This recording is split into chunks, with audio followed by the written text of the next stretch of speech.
Hello there, and welcome to Planet in Question, where curiosity gets cozy and science takes the scenic route to wonder. Tonight, we're not racing through facts or headlines. We're simply drifting slowly, softly through one of the most haunting questions the story of our planet has to offer. What if the great extinctions, those cataclysmic events that wiped away nearly all life again and again, weren't accidents at all? What if each one, instead of being a tragic fluke, was part of a pattern, perhaps even a purpose? Before we wade into that thought, take a quiet moment to notice where you are right now. Are you listening from the comfort of your bed, where the night air is still and your breathing is slow? Or maybe you're sitting by a window, hearing the distant hum of traffic, a kind of modern heartbeat that never quite sleeps. Maybe you're on a long trip somewhere, the road unfolding beneath you as the world drifts past outside. Wherever you are, let yourself settle. The story we're about to tell isn't one of panic or fear, it's one of time, vast and patient, and of change, steady as the tide. For billions of years, Earth has been a place of rhythm. Continents shift, oceans rise and fall, ice advances and retreats. Every era wears its own face, its own breath and heartbeat. But every so often, that rhythm stops suddenly, completely as if someone has pressed pause on the entire planet. These are the great extinctions, the moments when the abundance of life thins to almost nothing. Most of the species that ever lived, over 99%, in fact, are gone now, erased not by slow decay but by catastrophe. Volcanoes, asteroids, ice ages, poisoned skies. The official story says these were accidents of geology, chance events in a restless cosmos. And maybe they were. But maybe, just maybe, there's something deeper beneath that story. Something that makes extinction feel less like an error and more like a turning of a page. If you could stand outside of time and watch Earth's history unfold from the very beginning, you'd see an endless cycle of flourishing and erasure. Oceans fill with creatures, coral reefs glow with color, forests stretch for thousands of miles. Then, just when life seems secure, the curtain falls. It happens again and again. The Ordovician extinction, when ancient seas boiled with sudden change. The Devonian, when the oceans went silent. The Permian, the great dying, when nearly everything vanished. The Triassic, when reptiles and forests thinned to ghosts. The Cretaceous, when the sky burned and the dinosaurs were gone. Each time, the planet almost starts over. The strange thing is what happens next. Life always returns, but never in quite the same way. It comes back wiser, more complex, as if the planet itself learned something in the quiet that followed. It's a rhythm that feels almost deliberate, like a breath drawn in and released, a reset, a cleansing, and then a rebirth. If we only had one extinction, we could call it misfortune, 2, coincidence, but 5? 5 great endings, spread over hundreds of millions of years, each resetting the world in a different way. It starts to look less random and more rhythmic. Some scientists have noticed this too. The spacing between these extinctions isn't perfect, but it hums with a strange near pattern, like notes in a melody too slow for us to hear in full. Perhaps it's the Earth's orbit shifting through clouds of cosmic debris, or the solar system rising and falling through the dense plane of our galaxy, disturbing comets like dust. Or perhaps the timing is something subtler, a balance maintained by the planet itself. There's a theory called the Gaia hypothesis. It imagines the Earth not as a rock covered in life, but as a kind of living organism itself, self-regulating, self-correcting. In that view, mass extinctions are not accidents, but responses. Fever breaking out in a body that's grown unbalanced. Renewal through crisis. A way for the planet to heal itself when one form of life grows too dominant, too destructive. It's an unsettling thought, because it places humanity and all species as part of something larger than themselves. We become cells in a system we can barely perceive, each of us woven into the planet's quiet intelligence. Imagine for a moment that you could feel Earth's pulse, the way you can feel your own heartbeat.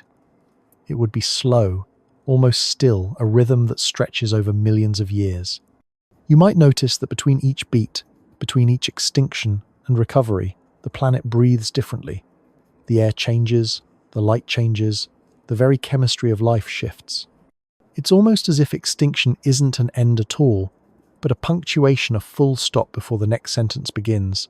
And if that's true, then every living thing that's ever existed, including us, is part of that ongoing composition. Sometimes, late at night, when the world outside is quiet and the stars are faint above city lights, it's easy to forget how old everything beneath your feet really is.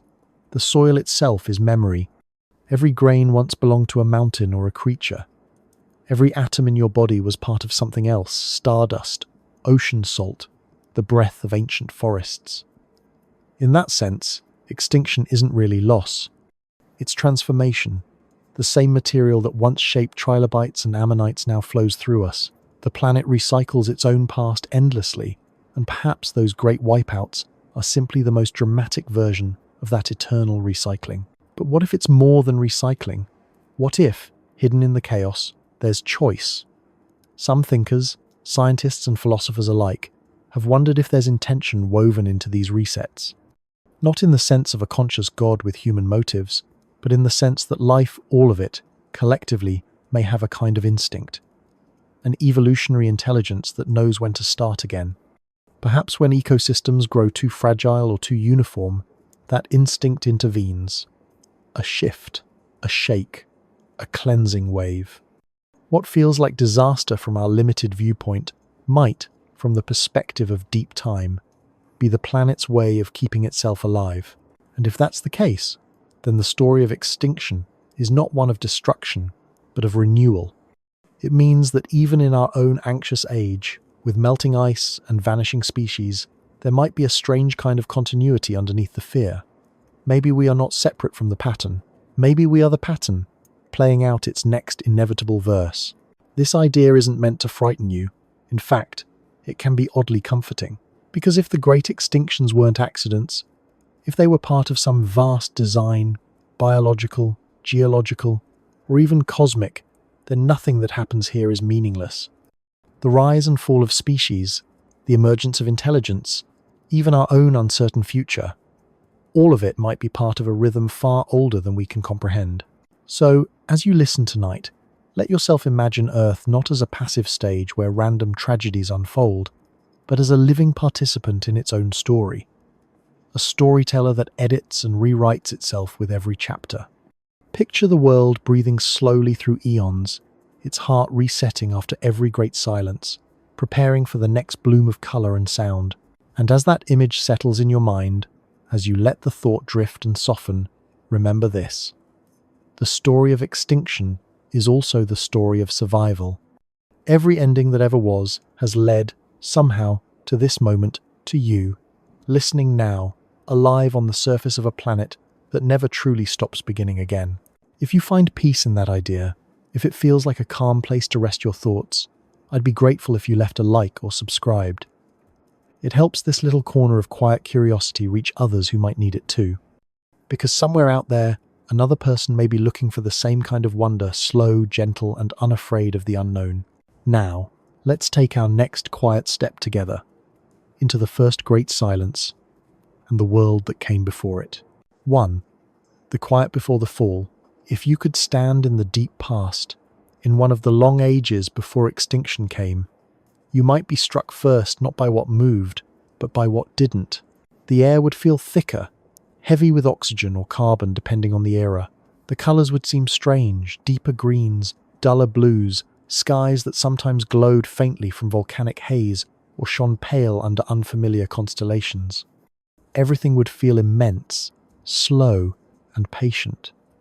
The forests would hum softly with life, giant ferns unfolding, dragonflies with wings wider than your hand drifting through the still air, amphibians creeping along mudbanks beside rivers that wound across whole continents. There would be no sound of cities, no human voice, no echo of language at all, only wind, water, and the rhythm of creatures who had never known fear of extinction because the idea itself had not yet been written into the story of life. Every era on Earth begins in silence. After each collapse, the world waits. It breathes quietly, as if deciding what it wants to become next. But before every fall, there is always this moment, a kind of fragile perfection when life believes it has found balance. In the Devonian, the seas bloomed with coral reefs larger than modern continents. In the Carboniferous, forests rose so thick that their fallen trunks would later become the coal that warmed human hands hundreds of millions of years later. In the Cretaceous, flowers spread across the land, insects danced between them, and the great reptiles ruled the open plains. Each of these worlds was complete in itself, beautiful, thriving, unaware that a great ending waited ahead, invisible but inevitable. Imagine standing in one of those forests near the end of its age. You might feel the ground trembling faintly, not from footsteps but from the slow breathing of the earth beneath it. The crust shifts, continents drift, volcanoes murmur below. A sense of change lingers in the air, the way a coming storm makes the leaves turn their faces upward. But the creatures there wouldn't know what was coming. To them, the world would seem eternal. The rivers would always run, the air would always be warm, and life, their kind of life, would always fill the world. This is what makes the quiet before an extinction so haunting. It's not just the stillness that follows, it's the unknowing that comes before. In those last peaceful millennia, the planet must have felt full beyond measure. The oceans glittered with fish and shelled creatures, and the land throbbed with the footsteps of reptiles, insects, and plants pushing toward the sun. In that fullness, there's an illusion of permanence. It's the same illusion we feel today when we look at our cities, our technologies, our billions of lives spread across the planet and think, surely this will last. But nothing on Earth ever truly lasts. The planet itself has a heartbeat long, slow, and deliberate. Over time, that rhythm always leads to change. The crust shifts, the oceans draw down or rise up, and somewhere, deep underground or far out in space, the seeds of the next transformation begin to stir. Sometimes those seeds are geological, a mantle plume pushing its way upward to tear open the land in vast eruptions. Sometimes they're cosmic, a drifting asteroid, nameless and ancient, drawn by gravity toward a world that doesn't yet know it will be struck. And sometimes the change seems to come from the planet's own chemistry air, turning toxic, oceans losing their breath. Yet, before each fall, there is this pause, a moment that feels eternal. Paleontologists call it equilibrium, but that word feels too still, too clinical. It's more like a breath held by the planet itself. If we could compress time and watch the millions of years flow by in minutes, we might see it differently. The landmasses drift, the seas expand and contract, mountain chains rise and crumble, and through it all, life flourishes and then begins to overreach. Forests thicken until they choke their own air. Algae bloom until the oceans darken. The planet teeters, as if testing its balance. And then, suddenly, it doesn't hold. It's tempting to think of extinction as something that arrives with violence, an asteroid slamming into the sea, or lava pouring endlessly across the land. But before those moments of chaos, there's always a long stillness. The ecosystems fray quietly. The first hints of imbalance whisper rather than roar. Temperatures rise a fraction. A few species vanish. Rain falls differently. Forests thin. The great cataclysm builds its strength in silence while the world above continues as though nothing has changed. Perhaps that's the eeriest part of all, that the end always begins unnoticed. When we think about these ancient times, it's hard not to feel a kind of melancholy for worlds we never knew. Imagine the late Permian seas, filled with ammonites and trilobites, creatures with shells coiled like galaxies, drifting lazily in warm water. They had been there for hundreds of millions of years. Entire families of species came and went, but the ocean always replenished them. It must have felt eternal. And then, in a geological instant, it ended. The water turned sour, oxygen vanished, and the ocean floor became a graveyard. From our distant vantage point, we see it as data fossil layers, chemical traces, but if you pause and let the image form in your mind, you can almost feel it. The silence spreading outward, the flicker of movement fading from the water. There's a strange kind of beauty in that silence too, because out of it, the next act always begins. After every collapse, the survivors adapt. Insects evolve new ways to breathe. Plants find new forms. Mammals emerge timidly from the edges of disaster. The quiet before the fall, in retrospect, becomes the prelude to something unimaginable. The world doesn't end, it transforms. And so we find ourselves here, on the edge of another age, in what might be our own version of that quiet. The forests hum with electricity instead of insects now. The seas glimmer with plastic and heat. But the illusion is the same. Life feels abundant, unstoppable. We imagine the present as permanent, but the pattern beneath it hasn't changed. The earth still holds its breath between creations. If the great extinctions were not accidents, if they were somehow written into the planet's rhythm, then this quiet, the one we live in now, might be more than just calm. It could be a signal, a pause before another turning. But that doesn't have to be frightening. It might be the planet preparing, as it always has, for renewal. Life never truly disappears, it just changes shape. The forms we know will fade, and others will rise, carrying within them echoes of all that came before the forests. The oceans, the voices, even us. When you think about that, the idea of extinction shifts.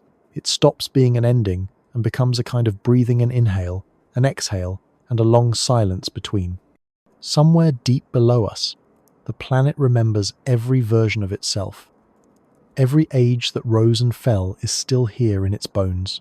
And above those bones, we walk, unaware, building our brief moment in the quiet before whatever comes next. Perhaps that's the most mysterious part of all. Not the destruction, not the loss, but the peace that always precedes it. The calm that feels so natural, so normal, that no creature ever recognizes it for what it is. The last sunlight before the storm, the final exhale before the world begins again. So tonight, as you listen, try to picture it the long stillness of an ancient world. The trees unmoving in heavy air, the distant roll of thunder deep beneath the crust, the quiet pulse of oceans unaware of their fate. Hold that image gently, not as tragedy but as wonder. Because even in those endings, there was beauty. Even in the silence, the earth was preparing to dream again. 2. 5 great endings. When we look back across the long sweep of Earth's history, we find 5 moments where the story almost stopped. Not pauses, not detours, but full resets. Times when nearly everything that lived was erased, leaving only fragments to begin again. We call them the Big Five, though the phrase feels too small for what they were. Each one transformed the planet so completely that the world before it would have seemed alien to the one after. Each time, life flourished, grew too comfortable, too tangled in its own success, and then, abruptly, the balance shifted. And every time, it was as if the planet itself decided to start over. The first great ending came quietly, in the depths of ancient seas, long before trees, insects, or anything that walked on land. About 440 million years ago, the Ordovician world was a paradise of ocean life. Trilobites and cephalopods ruled the waters. Coral reefs glittered under shallow sunlight, and plankton drifted like living dust. Then something changed. Ice crept outward from the poles, swallowing continents. The oceans, the great lungs of the planet, began to draw down. Sea levels fell by hundreds of feet. Shallow waters where most creatures lived disappeared, replaced by empty stone. Nearly all marine species vanished, as if a vast hand had reached into the water and swept them away. For millions of years, silence followed. The reefs crumbled, the ocean currents stilled, and life clung to the cold edges that remained. And then, slowly, the ice retreated, the water returned, and new forms began to appear. Species that had survived by accident or by adaptation multiplied in the fresh seas. Evolution caught its breath and began to create again. The Earth, having erased its first symphony, started composing a new one. The second extinction came not long after, around 375 million years ago, near the end of the Devonian period, a time often called the Age of Fish. The oceans were alive with armoured swimmers, and plants had begun to take hold on land, sending the first green forests stretching toward the sun. But those same forests may have sealed their own fate. As plants spread, Their roots broke rock into soil, and their leaves changed the balance of gases in the air. The planet cooled. The oceans grew thick with decaying material, choking off oxygen. Layer by layer, the seas turned into suffocating darkness. The fish that had dominated the world for millions of years simply ran out of breath. Up to 80% of marine species disappeared. It was a slow death this time. Not a single blow, but a long unraveling. Ecosystems frayed, then collapsed, one after another. The planet seemed to grow tired. And when life finally returned, it did so hesitantly, testing the waters, reshaping itself into new forms better suited to the changed Earth. The great armored fish were gone for good. In their place came the first amphibians, creatures capable of crawling from dying seas onto land. Extinction, it seemed, was also opportunity.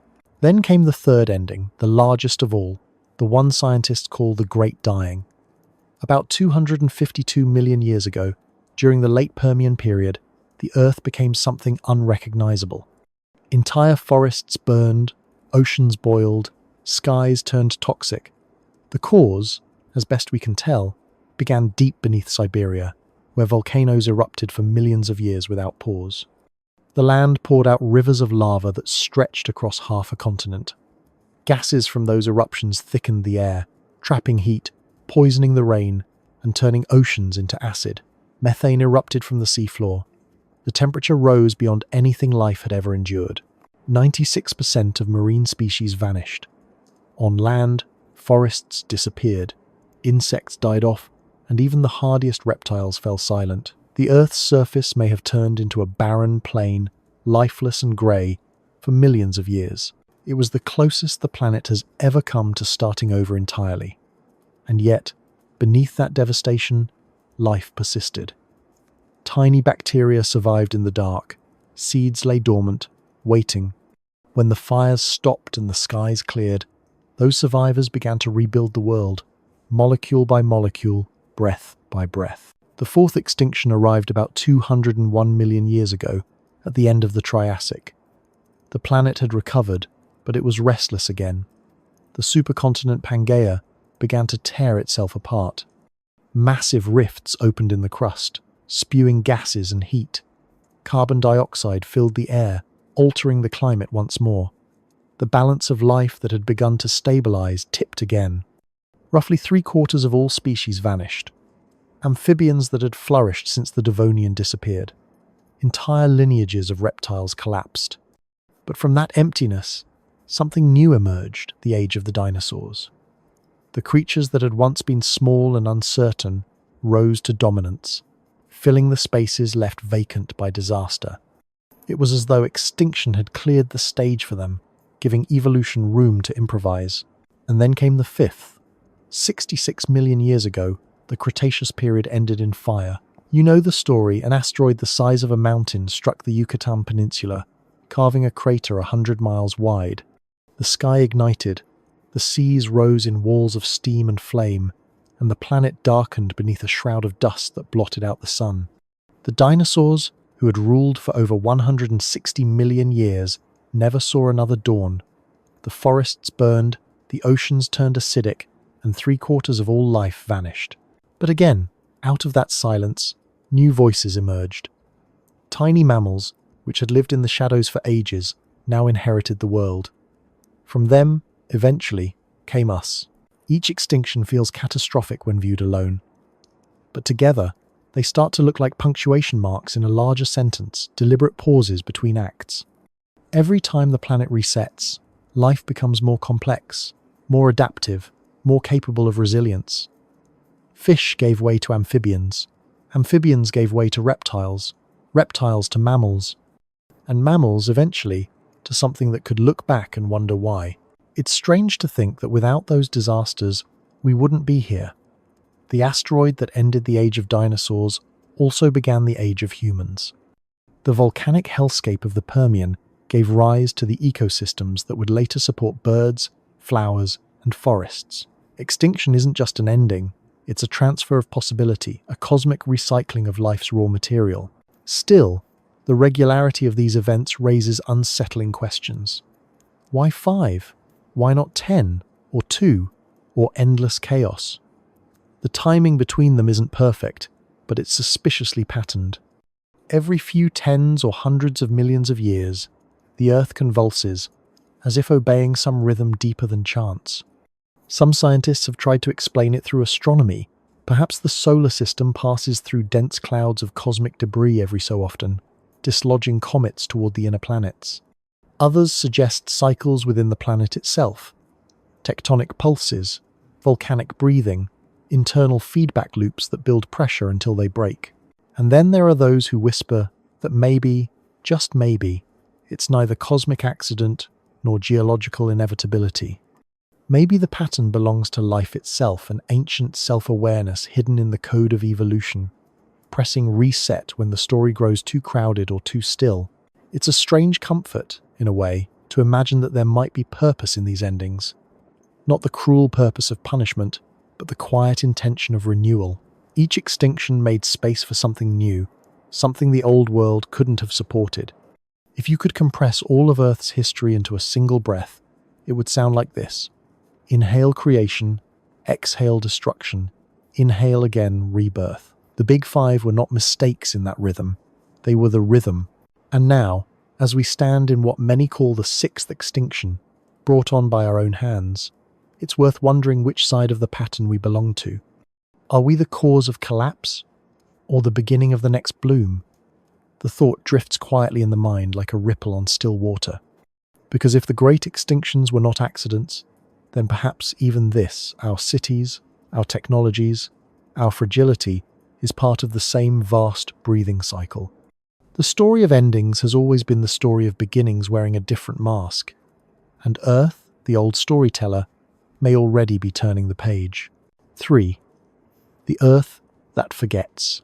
If you walk along a cliffside where ancient rock lies exposed, you can see the memory of the planet pressed into stone.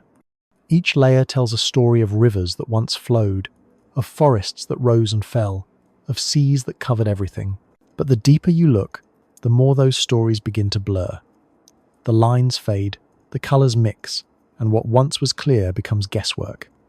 Earth, it seems, has always been a forgetful storyteller.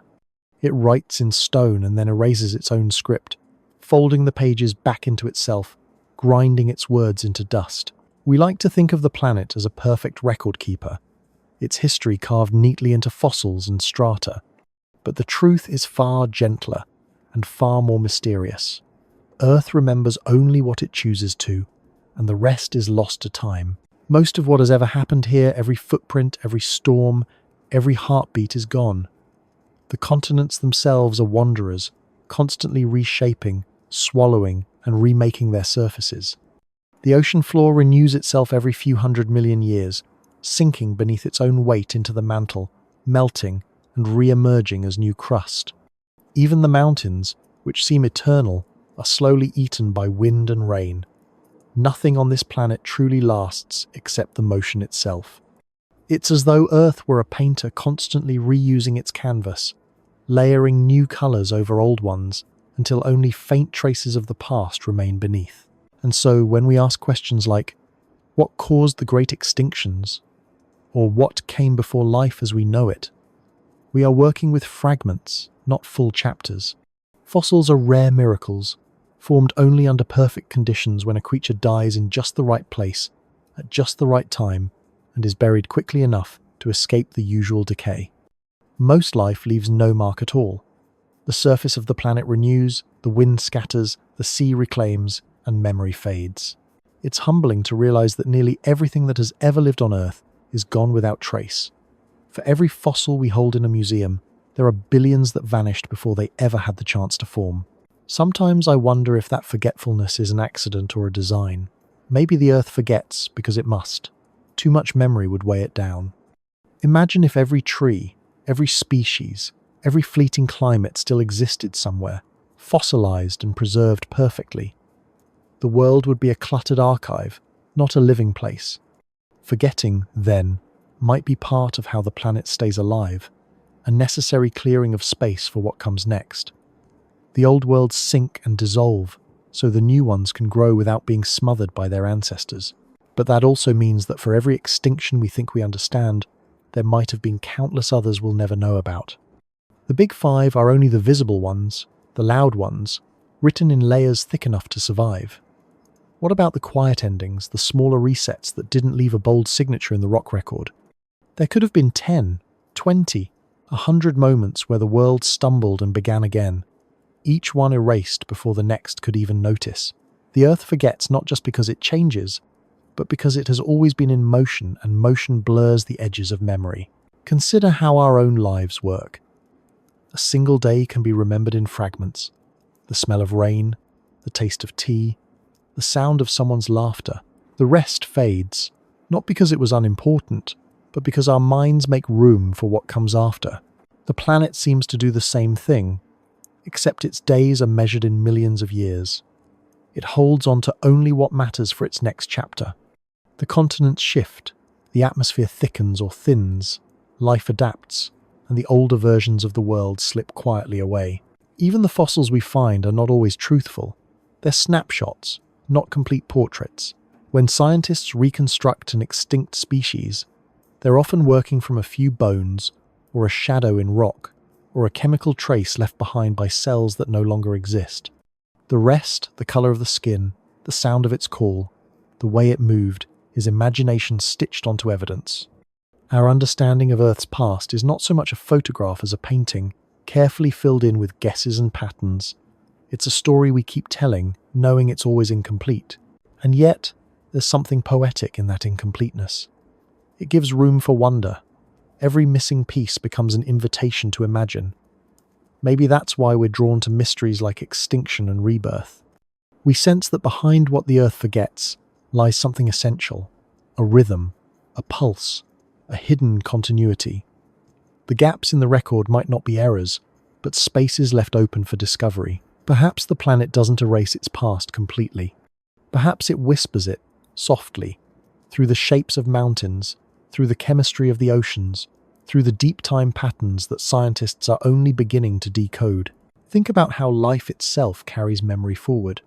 The DNA in your body, the spiral inside every cell, is a kind of fossil too. It remembers things the rocks have long forgotten. In its sequence of molecules are traces of creatures that swam in ancient seas, that crawled through primeval forests, that breathed air unfit for us. Each extinction erased species, but not the story. That story continued inside the survivors, encoded in their cells. When life begins again after a catastrophe, it carries with it the lessons of everything that came before. The Earth may forget its surface, but life remembers. Still, there's an eerie loneliness in realizing how much is lost. There were entire worlds, forests that grew and burned before the first dinosaur took a step. Oceans filled with beings so strange we have no names for them, and they are gone as if they never existed. We walk across their ashes without knowing. The rocks beneath our feet are their graves, but also their rebirth, because those same minerals are part of us now. The calcium in our bones once belonged to shells that crumbled hundreds of millions of years ago. The iron in our blood was forged in the hearts of stars that died long before the Earth existed. Forgetting, it seems, is not the opposite of remembering. It's the process through which memory changes shape. Sometimes I imagine Earth as an old musician, one who has been playing the same melody for billions of years, but never quite the same way twice. Each extinction, each rebirth, is a variation. The earlier songs are gone, their notes dissolved into the next, but traces linger echoes in the rhythm of evolution, in the way life returns after silence. We can't hear the original music anymore, but we can feel it under our feet. It's in the way forests regrow after fire, in the way coral tries to rebuild even as seas warm, in the way we ourselves rebuild after every loss. It's easy to think of forgetting as a flaw, but maybe it's mercy. The Earth that forgets also forgives. It lets go of what no longer serves it, what's too heavy to carry. Each layer of rock is an act of release, each erosion a soft exhale. And somewhere beneath all that forgetting, deep in the mantle where stone flows like slow water, every story is still there, melted, blended, waiting to become something new. So when we study the thin line between two eras, the faint dust of an extinction horizon, what we're really seeing is the edge of memory. It's where one world dissolved and another began. The fossils don't just show death, They show transformation. They remind us that even when the Earth forgets, it never truly loses itself. Its memory is written in cycles, not pages. The book may rewrite itself endlessly, but the hand that writes the planet itself remains. And maybe that's the secret the Earth has been trying to tell us all along. That memory and loss are not opposites, but partners. That forgetting is not erasure, but evolution. That what disappears is never truly gone, it simply becomes the foundation for whatever comes next. When you stand beneath the open sky, surrounded by a world that seems solid and permanent, remember that it is built from the dust of forgotten ages. Every breeze, every grain of sand, every breath is part of the Earth's long, quiet act of remembering itself through forgetting. 4. The dance of catastrophe. If the story of life on Earth were a song, it would not be a steady melody. It would swell and fall, surge and fade, with moments of quiet followed by thunder. Across billions of years, our planet has moved through rhythms of creation and destruction so vast, they make human time feel like the blink of an eye. Volcanoes erupt, continents drift, ice encases the poles, and then everything reverses. Even the great extinctions that seem random, a meteor here, a burst of lava there, might not be isolated notes. They could be part of a greater rhythm, a long and subtle dance that the Earth and the cosmos have been performing since the beginning. The idea that catastrophe follows a pattern feels almost impossible at first. Disasters are supposed to be unpredictable, chaotic, senseless. Yet when scientists began to study the timing of extinction events, something strange appeared. Roughly every 26 to 30 million years, the record of fossils showed a pulse, a wave of loss sweeping across the planet. It wasn't perfect, not like clockwork, but close enough to whisper of an unseen conductor keeping time. For a moment, the thought shimmered. What if extinctions didn't just happen? What if they arrived when the music demanded? One explanation looks outward, to the vast darkness beyond. Our solar system, circling the heart of the Milky Way, doesn't move in a flat plane. It bobs gently above and below the galactic disk, completing one wave every 60 million years or so.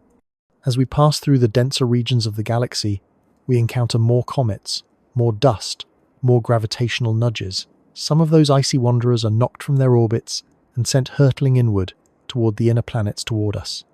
The results are written in stone. Impact craters, sudden layers of iridium-rich dust, shattered fossils. It's as if the Earth waltzes through a cosmic minefield, and every few steps, something explodes. But even that explanation, as awe-inspiring as it is, may not be the full story, because sometimes the catastrophes don't come from space at all. Sometimes the Earth dances with itself. Deep below our feet, heat and pressure churn in slow, unstoppable motion. The mantle flows like thick syrup, pushing and pulling at the crust. Over millions of years, continents gather and break apart, volcanoes awaken, and carbon cycles shift. The surface may seem still, but underneath it's restless, alive. That restlessness moves in patterns, two convection cycles that may take tens of millions of years to complete. When they peak, the planet exhales massive volcanic outpourings, mountain building, floods of magma that last for ages. When they subside, the Earth grows quiet again, catching its breath. If you could see time from far enough away, if you could compress the whole of Earth's history into a single film, you might notice how these two rhythms intertwine. The outer rhythm from space and the inner rhythm from the planet's own core occasionally sync. When they do, disaster follows. The Earth rises into a dangerous region of the galaxy, just as its internal fires reach a breaking point. Comets fall, volcanoes roar, oceans boil, skies darken. Then everything stops. Silence. Out of that silence, life begins again. It's a pattern too complex to be mere chance, and too consistent to be coincidence. Some researchers have even suggested there might be a hidden partner in this cosmic choreography. An unseen companion star orbiting the sun, its gravity disturbing the distant Oort cloud, where trillions of icy bodies sleep. They named this hypothetical star Nemesis, after the goddess of retribution. Every 26 million years, Nemesis would draw near enough to send a shower of comets cascading toward Earth. It's a poetic idea, and a chilling one, that extinction itself might be built into the solar system's design, a recurring moment in a celestial dance that spans eons. Whether or not Nemesis exists, the pattern remains. Something, somewhere, seems to keep time, but the more we learn, the less the dance feels mechanical. There's a strange elegance to it, almost as though destruction and renewal are not opposites but partners. Every catastrophe clears the stage for new performers. When the dinosaurs fell, mammals rose. When ancient forests burned, flowering plants spread. Life, instead of ending, uses catastrophe as its rhythm, a way to evolve in leaps rather than slow steps. Without the dance of destruction, perhaps life would never have learned to adapt, never have developed the complexity we see now. It's unsettling, but also strangely hopeful. Even the worst endings are steps in a larger movement. Think of a forest fire. To us, it looks like devastation. Flames consume everything, smoke turns the sky black, animals flee. But in the years that follow, new growth emerges. Seeds that needed heat to crack open germinate. Nutrients locked in ash feed the next generation. The forest returns, changed but alive. On a planetary scale, extinction works the same way. The fire is just larger, the recovery slower. In the aftermath, life always finds a way back more resilient and more inventive. Catastrophe, then, isn't chaos at all. It's choreography. If you could stand at the edge of time and watch these extinctions unfold, they might look almost graceful. The continents drift and collide. The climate warms and cools. Stars explode in the distant sky, sending ripples of energy across the void. Each event triggers another in an endless loop of cause and effect. And at the center of it all, the Earth spins steadily, keeping time. It's easy to forget that the ground beneath us, the quiet soil, the solid rock is moving, pulsing with that same rhythm. Every mountain range is the frozen crest of a wave in that ancient dance. Every desert plain is the echo of a vanished sea. And what about us? Where do humans fit into this cosmic choreography? In our brief moment here, we've learned to mimic some of the planet's motions. We burn, we reshape, we alter the air and sea. We've become, in a sense, a geologic force of our own. It's easy to think we're dancing out of step, moving too fast for the Earth's slower rhythm. Yet it may be that we're still within the same pattern, just another variation, the latest movement in a long performance. If so, then the changes we fear might also be part of the dance. Not an interruption, but a transition. There's an eerie beauty in realizing that catastrophe and creation are not enemies. They are partners in a slow waltz that never truly ends. When the volcano erupts, it destroys, but it also builds new land. When a meteor strikes, it erases, but it also fertilizes, bringing new elements to a barren world. Every fall is followed by a rise, every silence by song. If extinction is the planet's heartbeat, then life is its breath, filling the pauses with color and sound until the next rhythm begins. The ancient peoples who watched the sky might have sensed this. They told stories of floods and fires, of gods who destroyed and remade the world. Perhaps they were closer to the truth than we think. They saw time not as a line, but as a circle, one that turns, burns, cools, and begins again. In their myths, the dance of catastrophe was divine. Today we call it geology. But the meaning isn't so different.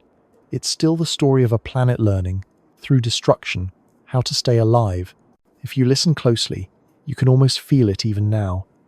A faint hum beneath the surface. The slow grind of plates. The heartbeat of magma deep below. The air, warming and cooling in endless cycles. The sea, rising and falling as it has since the first dawn. It's not chaos, it's rhythm. The same rhythm that wiped out trilobites, that silenced the dinosaurs, that made room for us. The same rhythm that will one day, gently or not, make room for something else.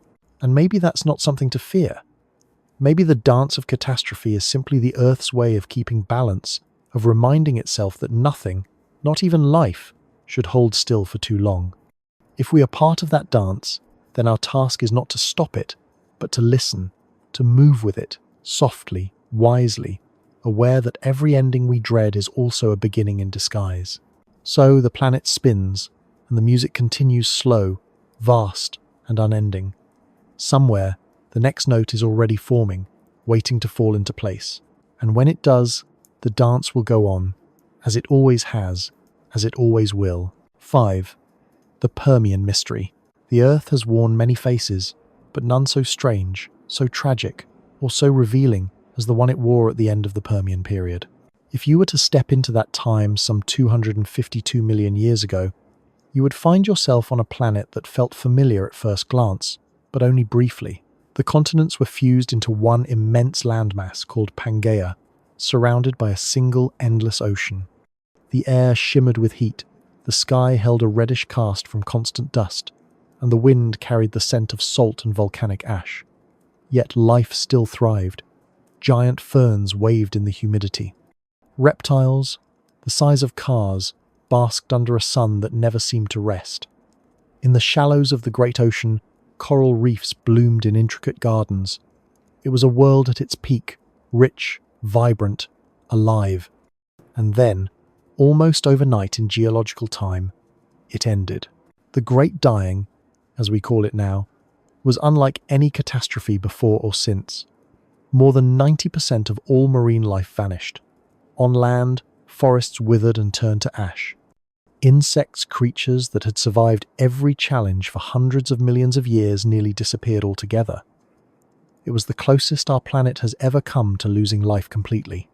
For millions of years afterward, the world was quiet, stripped of its song. But the deeper mystery is not simply that it happened, it's how and why. The conventional explanation begins deep within the Earth itself. In a region we now call Siberia, something ancient and unstoppable awakened. Magma began to pour from the crust in titanic floods, spreading across an area larger than the continental United States. These eruptions didn't last weeks or months, they lasted millions of years, bleeding fire and gas into the atmosphere. The land became a furnace, rivers turned to acid, and the oceans began to suffocate. Carbon dioxide levels soared, trapping heat, raising temperatures by as much as 10 degrees globally. Methane followed, erupting from the seafloor, amplifying the fever.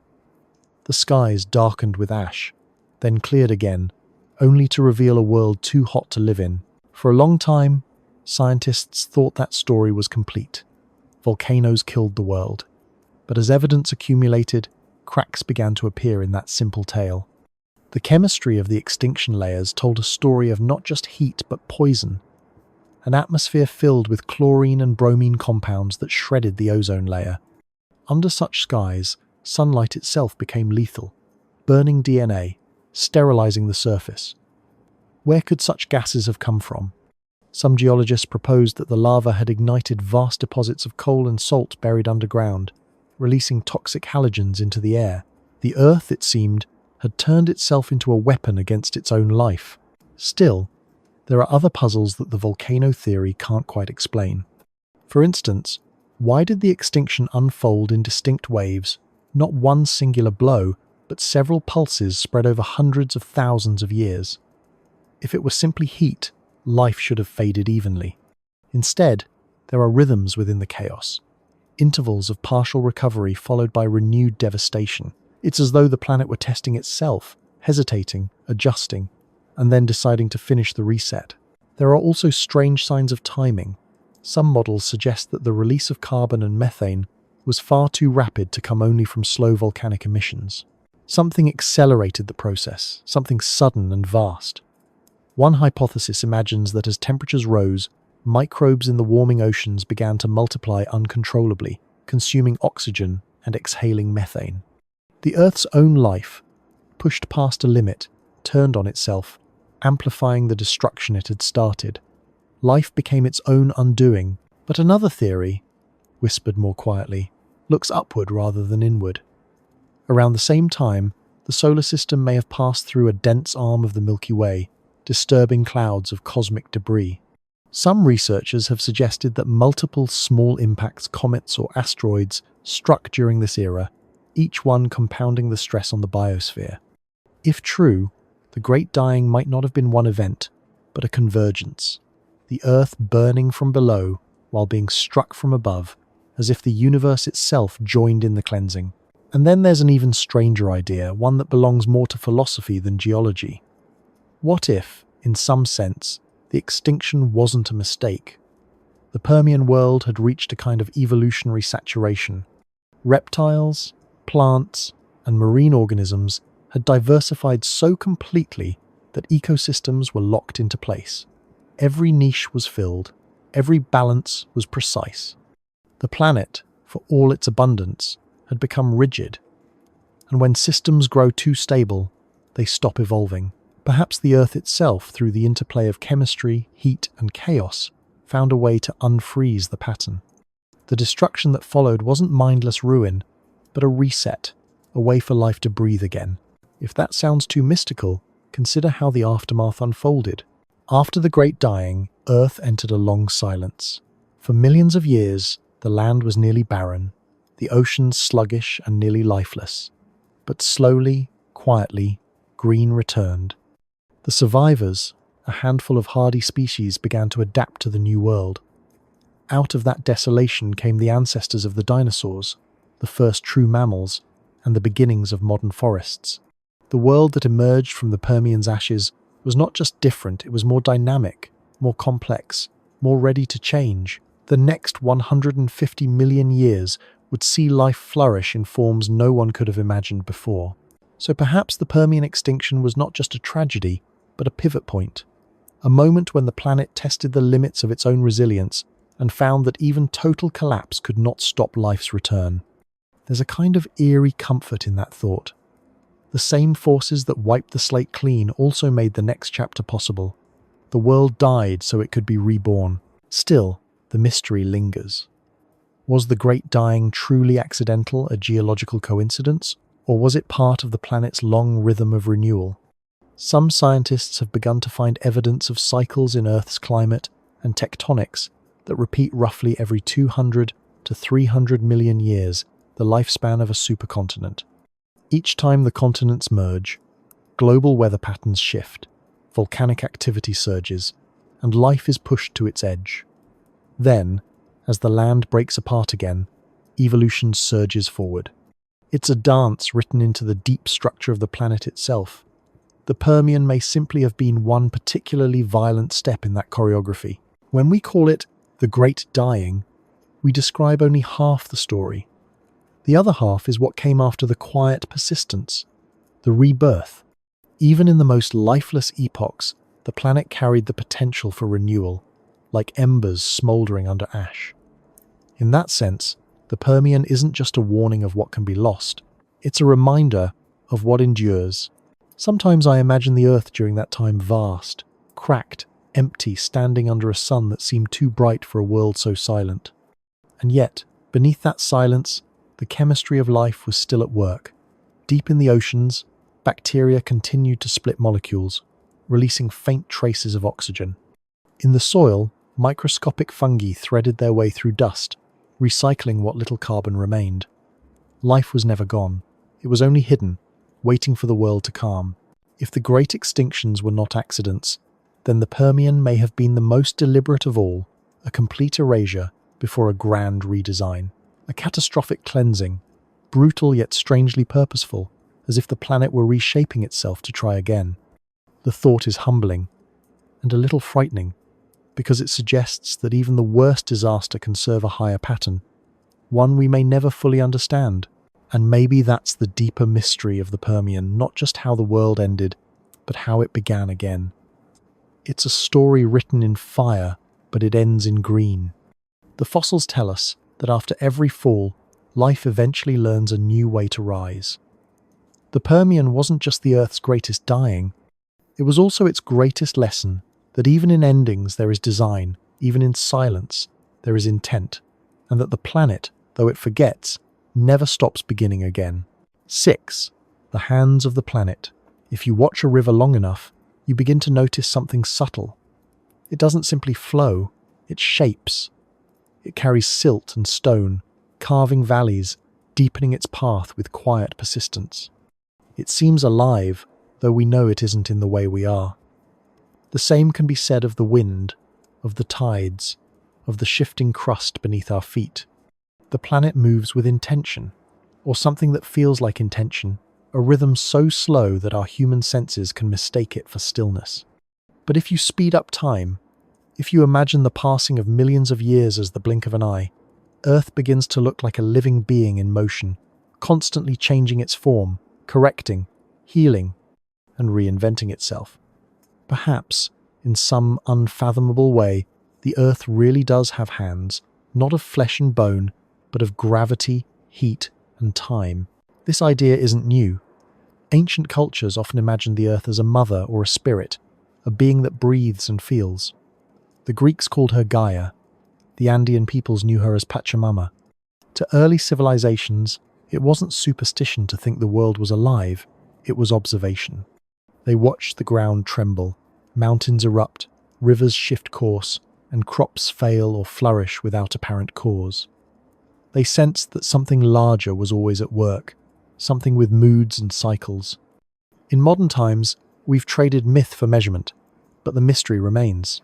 Our instruments are sharper, our models more precise, yet the deeper we look, the more the planet behaves like a system that knows itself. Scientists have a name for this: the Gaia hypothesis. First proposed in the 1970 seconds, it suggests that Earth's atmosphere, oceans, soil, and living organisms are all part of a single, self-regulating entity, a planetary feedback loop that maintains conditions suitable for life. When temperatures rise, life adjusts. When carbon levels change, plants and oceans respond. It's as if every part of the biosphere collaborates in a slow, wordless conversation, keeping balance. Critics argue that this gives the planet too much agency, but the idea continues to linger because it feels true in a way numbers alone can't explain. The evidence is everywhere. The stability of oxygen levels over billions of years, the cycling of carbon and nitrogen, the delicate equilibrium between sunlight, temperature, and cloud cover. It's not proof of consciousness, but it suggests something close to awareness, a vast, slow intelligence born from the interactions of everything that lives. If the Earth does have this kind of intelligence, then the great extinctions might not be mistakes or mere catastrophes. They could be part of the planet's method, a form of recalibration. When an ecosystem grows too complex, too fragile, or too unbalanced, the planet intervenes. A shift in temperature, a surge of volcanic activity, a subtle chemical change in the atmosphere, small adjustments on the scale of geologic time, devastating ones on the scale of human life. These are the hands of the planet at work, reshaping itself. Imagine the Earth as a gardener tending an unruly garden. Growth is good, but too much of it can choke the soil. Weeds spread, vines strangle, shade deepens until nothing new can sprout. So the gardener burns a section, clears the ground, and lets it regrow. The destruction is temporary, the intention is renewal. Maybe the planet operates in much the same way. Extinctions, climate shifts, and tectonic upheavals might be its way of pruning, of creating space for evolution to continue. There's a strange kind of peace in that thought. It means that even the most violent changes, the earthquakes, the floods, the fires, are not punishments, not accidents, but part of a greater harmony. We see only the destruction because our lifespans are too short to witness the recovery. But if you could stretch your perception across eons, you would see the pattern unfold like breathing. The continents drift apart, collide, then drift again. Forests rise and fall, species bloom and fade. Each era seems to die, but in the larger rhythm, it is simply transforming. Consider, for instance, the way the Earth manages its temperature. When the planet grows too hot, weathering of rocks increases, drawing carbon dioxide out of the air and cooling the climate. When it grows too cold, volcanoes release more carbon, warming things again. This natural balance has kept the Earth habitable for billions of years, despite a sun that has gradually grown brighter. No one commands it. There is no control center. The regulation emerges from the countless interactions of stone, water, and life itself. It's a reminder that intelligence doesn't always require intention. The planet thinks through process. It acts through equilibrium. But what if there is more than process? What if those hands, the forces that shape and unshape life, are guided by something deeper than mechanics? It's tempting, especially in quiet moments, to wonder if the planet feels not as we do, with thoughts or emotions, but in a slower, broader sense. When the Earth cools itself, could that be its version of comfort? When it warms and melts the ice, could it be stirring from dormancy? We can't know, but perhaps consciousness, at its widest scale, doesn't need neurons. Perhaps it can exist in motion, in chemistry, in the long flow of time. If that sounds impossible, consider how our own bodies work. You and I are collections of countless smaller beings, cells, microbes, molecules, each with their own limited perspective. None of them knows the whole, yet together they create something greater. Awareness, memory, the sense of self. To those microscopic lives inside us, we are as vast and incomprehensible as the planet is to us. If a cell could think, it might not believe in your existence, just as we struggle to imagine the Earth's. And yet, both are real. Both are alive in their own way. Maybe that's what the great extinctions are, the planet's equivalent of a fever or a healing response. When balance breaks, the system resets. It sheds what's unsustainable, purges the excess, and waits for renewal. The suffering is immense, but temporary. The Earth's purpose is not cruelty, it's continuity. Of course, this perspective brings its own kind of unease. If the planet has hands, then perhaps it also has limits to its patience. We've altered its systems faster than ever before, releasing ancient carbon, reshaping coastlines, thinning the atmosphere's shield. It's possible we've pushed it into a new phase of correction. The climate shifts we witness now, the melting of glaciers, the surging storms, the extinctions unfolding in real time. They may not just be consequences of our actions, but part of the planet's larger adjustment. The Earth could be responding, the way a body responds to an infection, with fever, with shaking, with renewal that looks like destruction. That idea can feel frightening, but it can also be grounding. Because if the Earth truly acts to maintain balance, then even our mistakes are part of a larger recovery. We are not outside the system, we are within it. Our choices matter, but not as isolated acts, as parts of an ongoing conversation between humanity and the world that made it. When we harm the planet, it speaks back through flood and drought and shifting seasons. When we listen, when we restore forests or protect oceans, it responds in kind. The feedback is gentle but real. The Earth is always teaching us how to live with it, not against it. Some nights, when the wind moves through trees or the tide breathes against the shore, it's possible to sense that presence, not mystical, not divine, but deeply alive. The same forces that lifted mountains are at work in the breeze that touches your face. The same chemistry that ignited the first cell is pulsing in your blood. The planet isn't separate from us. It's our larger body, our greater self. Its hands shaped us as surely as they shaped the continents. If the great extinctions were not accidents, then maybe they were the Earth's hands in motion, resetting the balance, pruning the garden, keeping life from stagnating. It's easy to think of that as cruel, but the truth may be gentler. Creation requires space. Renewal requires release. What we call catastrophe might be the planet's way of keeping its promise to life, to keep evolving, no matter the cost. And so the Earth continues its quiet work. Beneath our cities, its plates drift. In the depths of the ocean, heat rises from unseen vents. In the air, clouds gather, move, and dissolve. The planet's hands are everywhere, patient and tireless. We rarely notice their touch, but they are shaping the next world, even now one that may outlast us, just as we outlasted the worlds before. Perhaps that's the truest sign of a living planet. Not that it endures unchanged, but that it keeps changing at all. The Earth's hands are always in motion, sculpting, erasing, beginning again. And if we could step back far enough, far beyond human time, we might see that motion for what it really is. Not destruction, not salvation, but an endless act of creation. 7. Seeds after fire.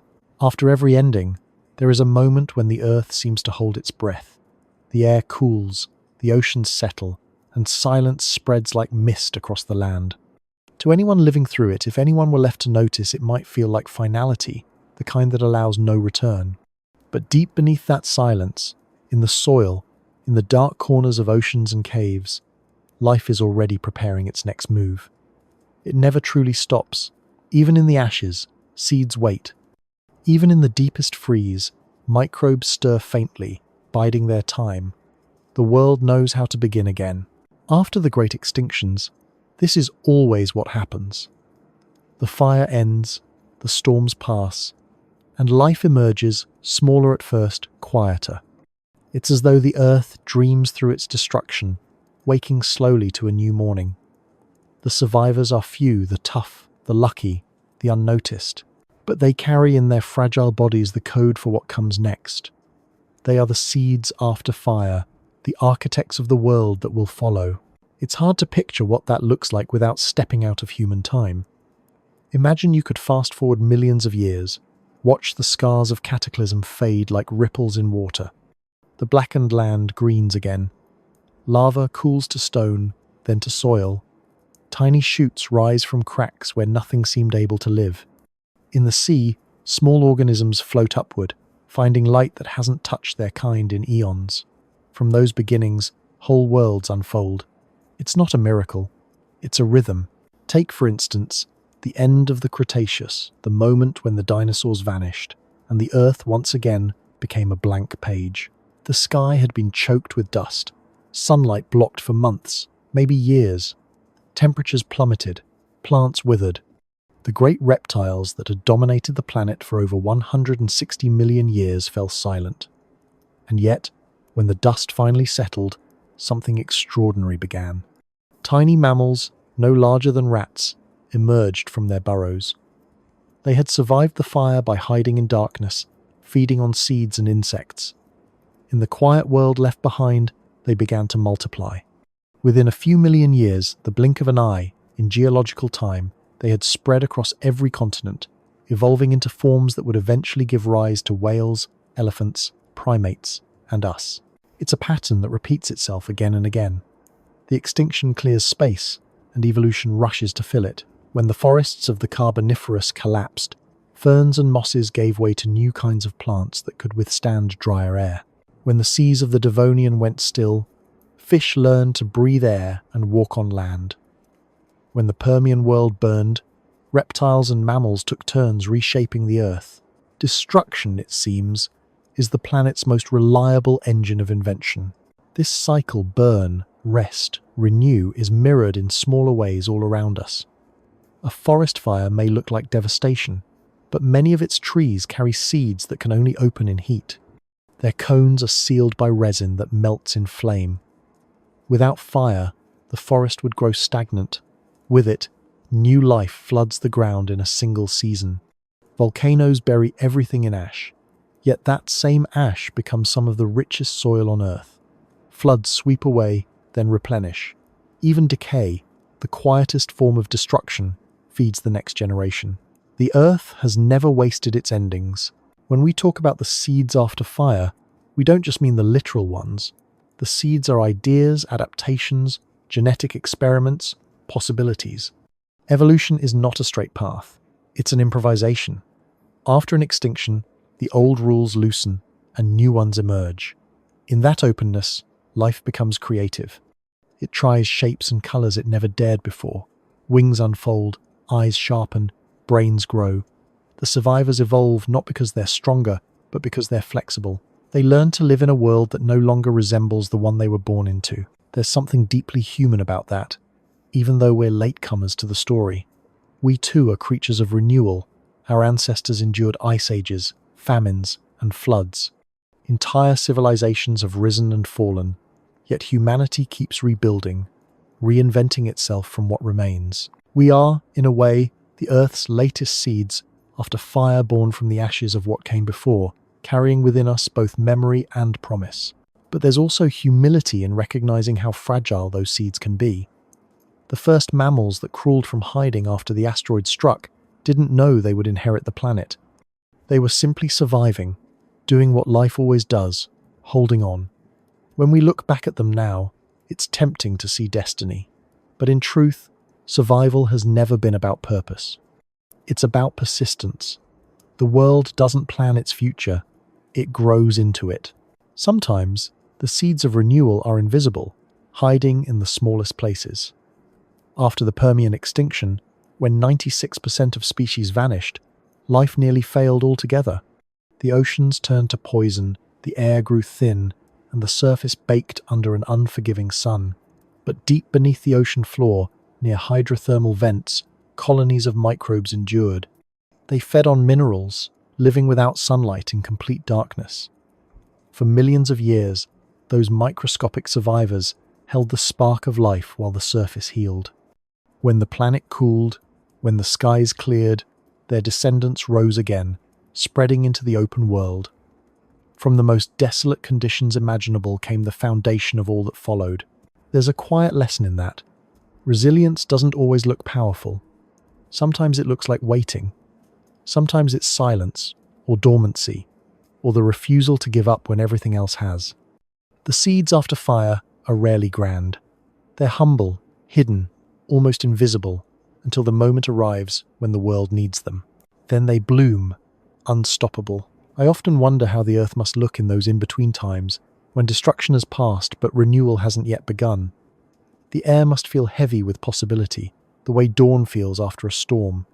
It's a stillness filled with memory of what was lost, and of what might return in a different form. That pause, that breath between eras, might be the most sacred moment in all of nature. It's when the planet chooses to continue. And what about now? We are living, many say, through a new extinction, one of our own making.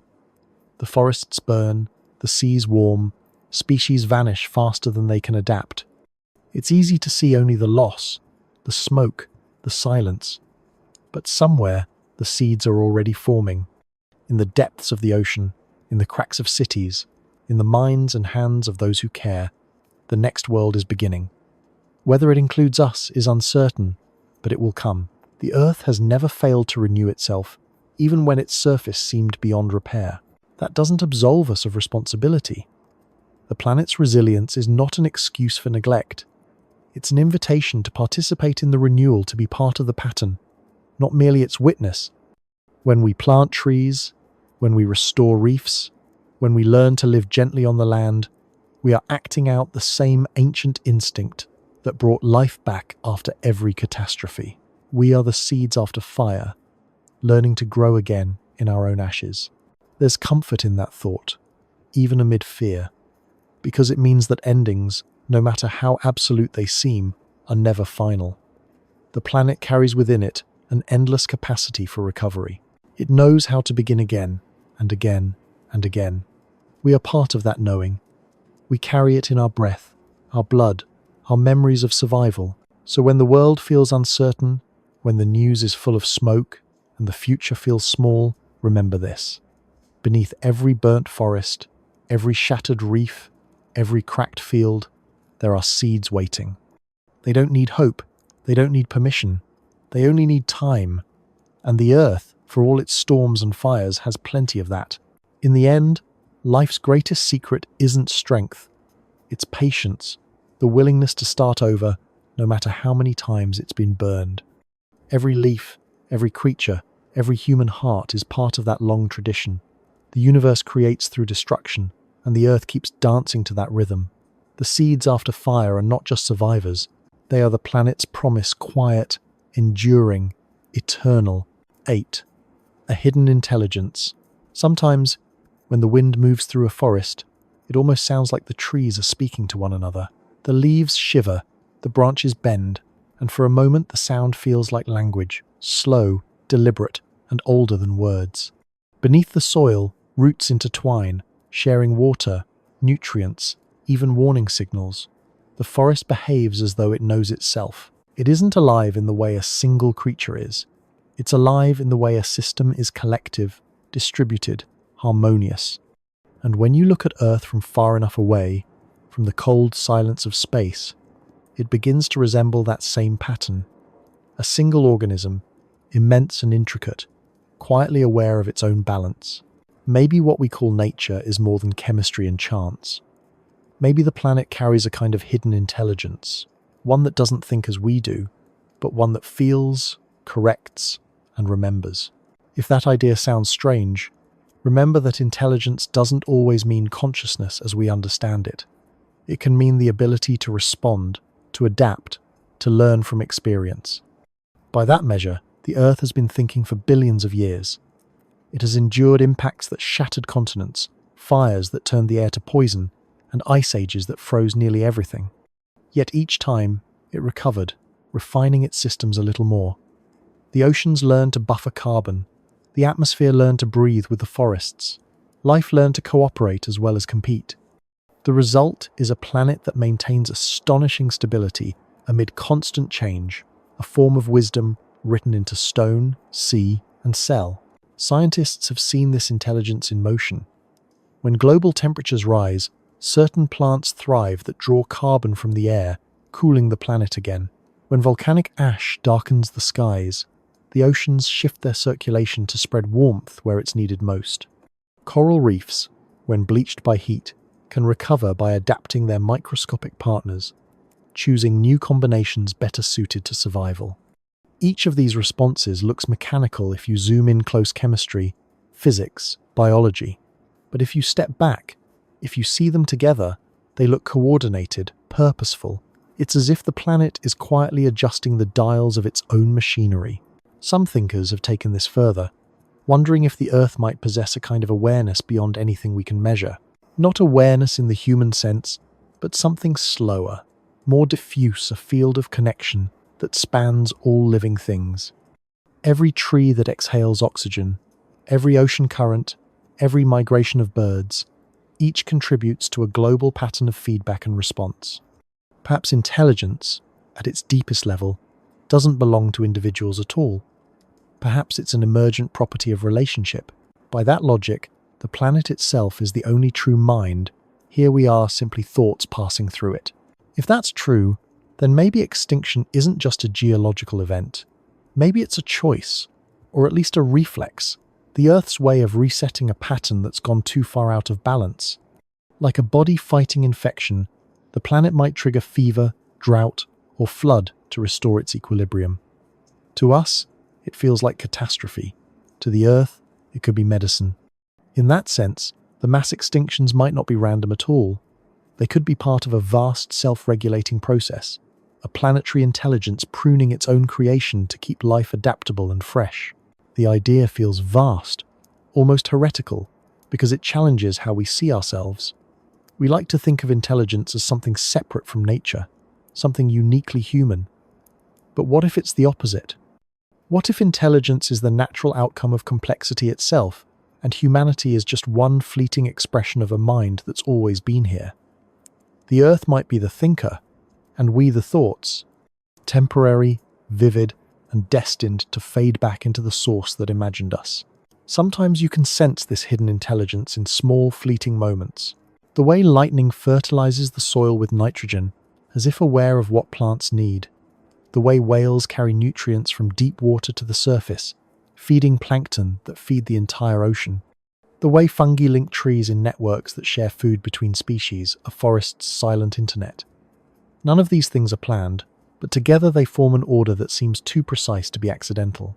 It's not design in the human sense, but something deeper, order arising from relationship. If you've ever watched a flock of starlings twist through the evening air, you've seen a glimpse of this. Thousands of birds move as one, their paths crossing and curling in patterns that seem choreographed. No leader directs them. Each bird simply responds to the ones nearest it, and from those tiny interactions emerges beauty. The same principle governs the planet. Every cloud, every current, every leaf and molecule is following simple rules, but together they create harmony. The Earth's intelligence may not reside in a single mind, but in the dance itself. Of course, this view raises uncomfortable questions. If the Earth has intelligence, does it also have intention? Could it, in some deep and unfathomable way, decide to begin again? Could it be that the great extinctions, the resets that have erased entire ages, were not blind accidents, but the planet's way of reorganizing itself? Maybe the Permian firestorm, the asteroid impact, the frozen silences of ice ages, maybe all of them were corrections. Systems that had grown too stable, too fragile, were broken open so new ones could emerge. Seen from that angle, extinction is not death, but transformation. There's a kind of grace in that possibility. It means that even destruction serves life. The forest burns so it can regrow. The ocean overturns so it can breathe. Even we, with all our noise and inventions, might be serving some larger function we can't yet see. Perhaps humanity's role is not to dominate the planet, but to help it see itself, to act as its consciousness briefly looking inward. After all, we are made of its minerals, its air, its water.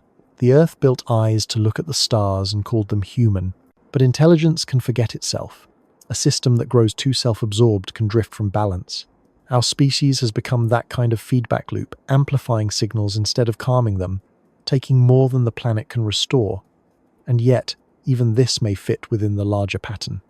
When a system becomes unstable, it often swings too far before it finds its center again.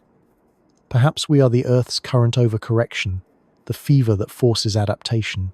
The planet may let us push it to the edge, only so it can learn how to recover in new ways. If that sounds bleak, it doesn't have to be. The hidden intelligence of Earth doesn't work through punishment or reward.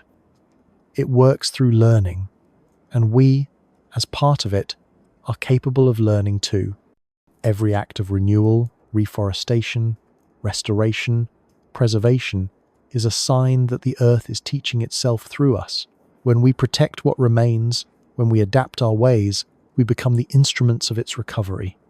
The intelligence that built the world is still here, working quietly through wind, tide, and human hands alike. There's a deep calm that comes with accepting this view. It reminds us that we are not apart from the planet's story. We are participants in its thought process, its ongoing act of creation. When species vanish, when landscapes shift, when storms grow fierce, it isn't proof that the Earth is dying. It's proof that it's alive, thinking, evolving. The intelligence behind it all is patient, far slower than our own, but infinitely more enduring. Maybe one day we'll learn to listen to it again, not through technology or theory, but through stillness, the whisper of trees, the hum of waves, the pulse of rain on the skin. The Earth speaks constantly, but softly. Its intelligence doesn't shout, it breathes. And if you listen closely enough, you might hear what it's been saying since the beginning, that every loss is a lesson, every fire a cleansing, every silence a prelude to new life. The intelligence of the planet isn't hidden because it's secret. It's hidden because it's everywhere, woven into everything that grows, moves, and dreams. And if extinction is one of its languages, then renewal is the other. Together, they form the grammar of Earth's eternal story, a story that, for now, we are lucky enough to help it tell. 9. Cosmic puppeteers. When we look up at the night sky, we tend to think of it as silent, a vast, indifferent backdrop where nothing stirs except the slow spin of stars. But what if it isn't so indifferent? What if the heavens have always had a hand in the story unfolding down here? Every extinction, every rebirth, every reshaping of the planet. What if some of it, maybe all of it, was nudged from above? The thought seems fantastical at first, like something out of myth or science fiction. Yet the deeper we peer into the universe, the more we find that nothing exists in isolation. Even our small blue world is part of a web of influences that reach far beyond what we can see. The cosmos, in its quiet way, has always been our companion, perhaps even our sculptor. We already know that space can destroy as easily as it can create. 66 million years ago, a single object from beyond a mountain-sized rock of ice and metal ended the reign of the dinosaurs in a moment. The asteroid that struck near what is now the Yucatan Peninsula changed everything. The climate, the chemistry of the oceans, the direction of evolution itself. But maybe that wasn't just a random collision. Maybe it was part of a larger rhythm, a pattern that spans the galaxy. Some scientists have suggested that Earth's path through space isn't as stable as it appears. Our solar system drifts in a slow, undulating orbit around the center of the Milky Way, taking about 230 million years to complete one revolution. Along the way, It passes through regions of greater density, clouds of gas, dust, and invisible dark matter. When we enter these areas, the balance of gravity shifts slightly. Comets in the far reaches of our solar system, in a region called the Oort cloud, can be disturbed from their orbits, sent spiraling inward like messengers of change. The timing of those disturbances matches, curiously, with the cycles of mass extinction on Earth. Every few tens of millions of years, the planet seems to suffer a cosmic interruption, as though the galaxy itself were keeping time. There's another, even stranger idea that somewhere out there might be a hidden companion to our Sunday. Astronomers once hypothesized the existence of a dim star, a twin called Nemesis, orbiting at a distance so vast that it takes tens of millions of years to complete a single circuit. Its gravitational pull, they thought, could periodically send waves of comets crashing toward the inner planets, igniting cycles of destruction. No evidence of Nemesis has been found, but the theory remains alluring. Even if the star doesn't exist, the concept it represents that cosmic relationships might dictate Earth's fate still lingers. We're not as separate as we like to think, and perhaps the influences go deeper still. The galaxy is full of radiation, particles, and magnetic fields we barely understand. Supernovas, when they explode, send shockwaves across light years, altering the chemistry of nearby star systems. It's possible that one such explosion, millions of years ago, bathed the Earth in radiation that subtly reshaped its atmosphere and triggered climate shifts. Cosmic rays constantly rain down on us, influencing cloud formation, weather, even the rate of genetic mutation. Life evolves not in isolation but under a ceaseless drizzle of starlight and energy from beyond. The universe, in this sense, is less a stage and more a collaborator, a puppeteer gently tugging at the strings of biology. But there's another possibility, one far stranger, whispered about in both philosophy and speculative science. What if those cosmic influences aren't purely physical? What if intelligence itself is not unique to planets, but woven into the structure of the cosmos? We already see complexity arising from simple rules, from the way snowflakes form to the way galaxies spiral. Could thought, or something like thought, be another of those emergent patterns? If so, then the universe may not just be shaping us mechanically. It could be communicating, experimenting, guiding. The great extinctions might be part of that conversation, corrections in a cosmic experiment that spans not just planets but eons. Imagine the universe as a vast field of awareness, using worlds like ours as seeds. Some grow too fast and are pruned back, others wither. A few thrive, learning, adapting, reaching out. Each extinction, each evolutionary leap, could be a signal not of punishment, but of course correction. When a civilization grows reckless, burning its planet too quickly, perhaps the cosmos intervenes, resetting the field so that something wiser can take its place. To us, it looks like catastrophe. To a greater intelligence, it may look like cultivation. It's easy to dismiss such thoughts as fanciful, yet they echo something ancient within us. Many early cultures believed that the stars were alive, that they watched, guided, or tested humanity. The Egyptians aligned their monuments to them, as if in conversation. The Mayans tracked their movements as sacred patterns, not mere orbits. Even now, with telescopes instead of temples, we feel that pull. We look into the night sky and feel watched, not by eyes, but by something vast and patient, something that has seen this story before. If there are cosmic puppeteers, they don't pull strings in ways we'd recognize. They don't steer meteors like weapons or shape DNA like sculptors. Their influence would be subtle, gravitational, energetic, informational. It would operate through probability, through the gentle tilt of possibility. Life, in this view, isn't controlled but guided, nudged along certain paths. The extinction of the dinosaurs, for instance, may have been the universe's way of shifting the stage toward intelligence capable of reflection. Humanity, then, might be one of its experiments in self-awareness, the cosmos teaching itself what it means to know. And yet, that awareness could come with a price. If the universe can give life, it can also take it away. Every so often, it resets the board, perhaps to keep the game from stagnating. Maybe the reason we've found no other civilizations among the stars is that most never survive long enough to align with the cosmic rhythm. They reach a point technological, ecological, moral, where they must learn to live in harmony with their world or be cleared away like overgrown brush. If that's true, then extinction isn't just a biological event. It's an examination, the universe watching to see if we understand its language. But even if there are no true puppeteers, no minds beyond our own, the result is the same. We are still part of a universe that behaves as though it were alive.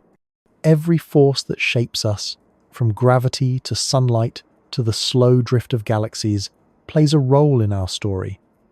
The cosmos doesn't need consciousness to be creative. Its creativity is written in its laws. Every particle, every planet, every living thing is an expression of that grand, unfolding design. The stars don't think, but somehow they dream, and we are their dream made flesh. Sometimes I like to imagine the universe as a great loom, weaving threads of matter and energy into patterns so vast that no single strand can see the whole. The comets, the extinctions, the civilizations that rise and fall, they're all part of the same tapestry. We call it chaos because we can't see the design. But if you could stand outside time, if you could see the fabric in its entirety, perhaps it would look perfectly ordered, every bright and dark thread in its place. The puppeteers, if they exist, aren't external at all. They're the pattern itself, the invisible symmetry guiding every motion. And maybe that's the gentlest truth of all. We don't need to imagine alien architects or divine experimenters to feel connected to something greater. The universe itself is enough vast, self-balancing, endlessly creative. The comets that erase worlds are the same comets that seed them. The radiation that kills also mutates, inventing new possibilities. Even the emptiness between the stars isn't empty. It hums with potential. The cosmos is both destroyer and teacher, pulling its strings not to dominate, but to create motion, meaning, and memory. So when we look at the night sky, maybe we shouldn't feel small. Maybe we should feel included, part of the mechanism, part of the mystery. If the great extinctions weren't accidents, if they were part of the universe's long, slow dance, then we are not its victims. We are its participants, briefly conscious threads in a living cosmos that has been dreaming itself into being since the first light broke from darkness. The puppeteers aren't out there among the stars. They are the stars, and the space between them, and the life that looks up to wonder why. 10. The filter of survival. If you imagine life as a great current flowing through time, then extinction is the sieve through which everything must pass. Most things don't make it through. The fossil record tells us that over 99% of all species that have ever existed are gone. Entire kingdoms of creatures vanished without leaving a trace, swept away by shifts in temperature, atmosphere, or chance. Yet somehow, after every collapse, the current continues thinner, quieter, but always moving forward. It's as though the universe keeps testing life, filtering it, refining it into something that can endure not just chance but change itself. Scientists sometimes call this idea the Great Filter, a phrase usually reserved for the search for intelligent civilizations beyond Earth. It's a way of explaining why the stars are so silent, why we haven't found neighbors in the cosmic dark.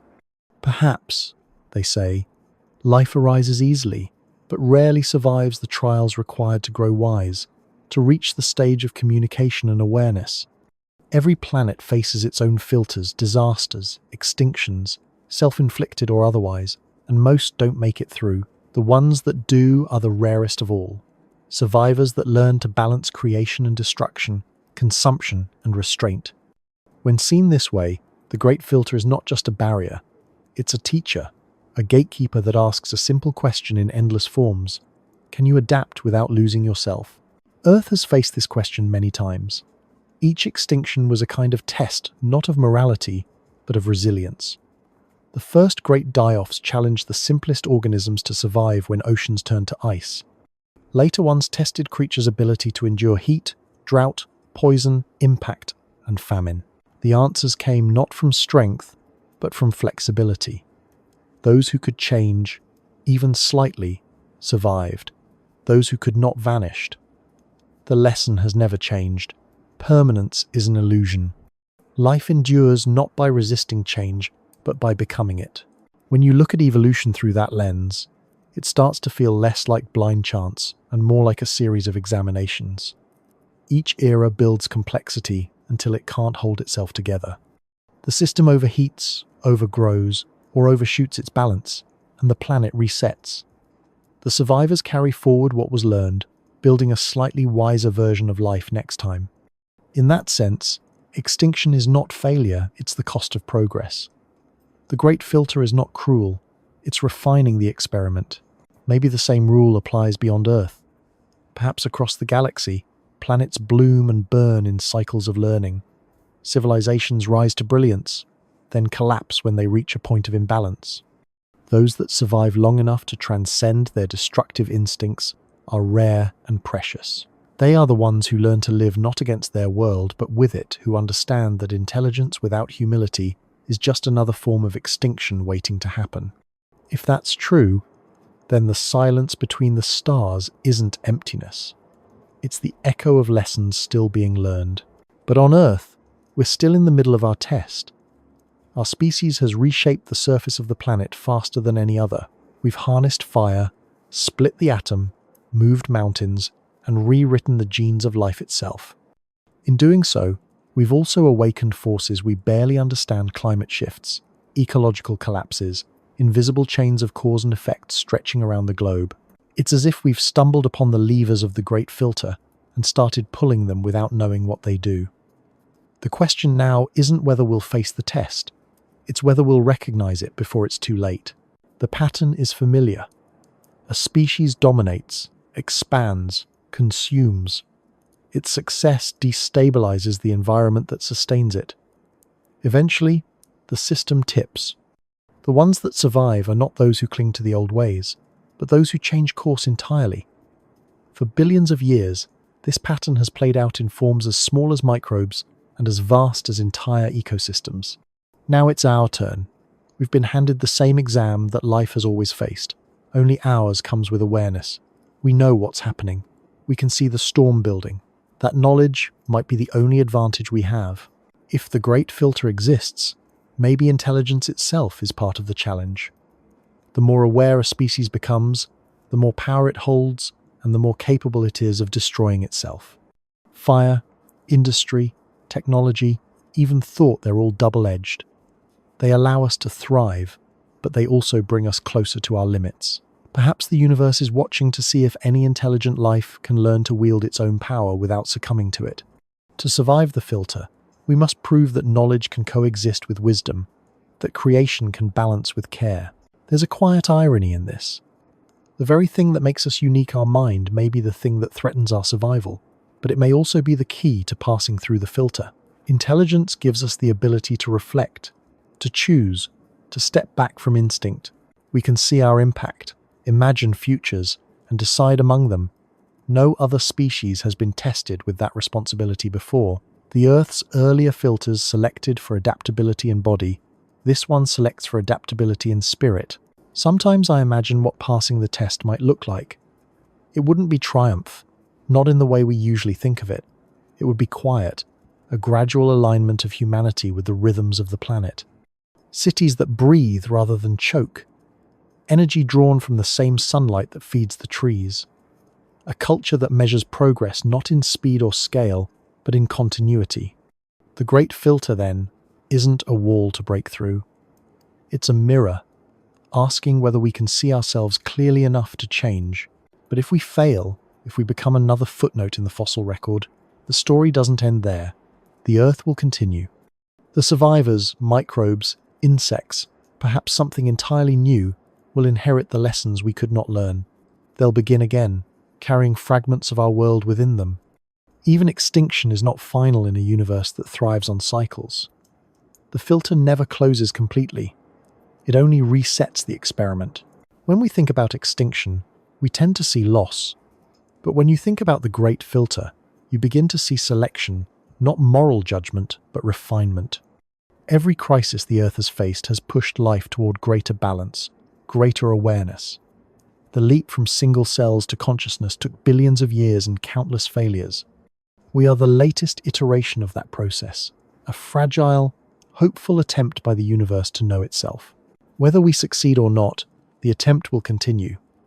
Somewhere, sometime, the current will pass through again, and life will rise anew, perhaps wiser for our mistakes. So maybe the great filter isn't something to fear, but to understand.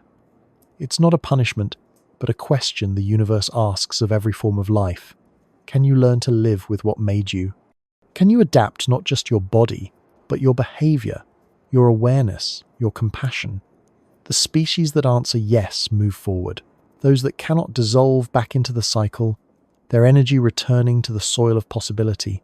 If that's true, then every choice we make, every act of preservation, every kindness, every effort to restore is a way of answering that question. Each decision is a signal sent into the vastness saying, "We are trying." Maybe that's all the universe has ever wanted to hear. In the end, the great filter is not a gate we pass through once, but a rhythm that beats through all of time. It is the pulse of transformation, the heartbeat of renewal. Every extinction, every rebirth, every civilization that rises and falls is part of it. The question it asks is eternal, and so is the answer whispered in the wind, in the tide, in the fragile persistence of life itself. That to survive is to change, and to change is to remember how to begin again. 11. Echoes in the fossils.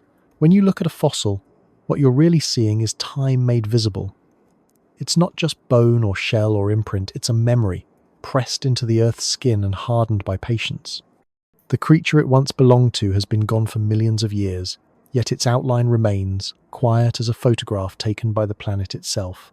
Each fossil is an echo, a whisper from a world that no longer exists. But if you listen closely, those echoes begin to form a pattern, one that tells us more than we expect, perhaps even more than we're ready to hear. The rocks remember differently than we do. Our memories fade with age, theirs deepen. Sediment after sediment, layer after layer, they record the rhythm of life and death, the rise and fall of oceans, the breath of volcanoes, the long pauses between creation and destruction. But they don't tell stories in words. Their language is chemistry and form.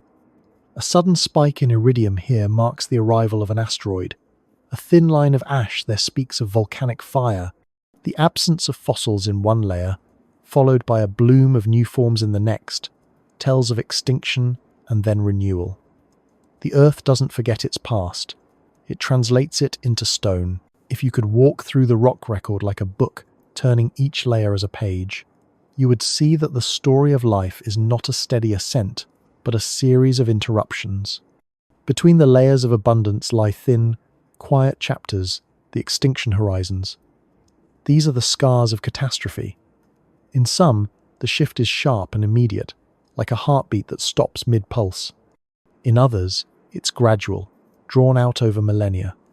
But every one of them leaves its mark, a global signature written in dust and isotope. It's in these gaps, these echoes, that the mystery deepens. Scientists study these layers to reconstruct what happened, to decode the conditions that ended one age and began another. Sometimes the clues align perfectly. A meteor strike, a chemical change, a clear cause and effect. But other times, the story blurs. The data suggests something more deliberate, more rhythmic. Patterns emerge that seem too consistent to be coincidence. The timing of extinctions, the repetition of certain chemical imbalances, the recurring cycles of climate upheaval, they all hum with a strange familiarity, as if the planet itself were keeping time. It's as though the Earth has a pulse that beats in geological ages, and the fossils are the faint echoes of that heartbeat. Each great extinction carries a distinct signature, but when you listen to them together, you start to hear harmony.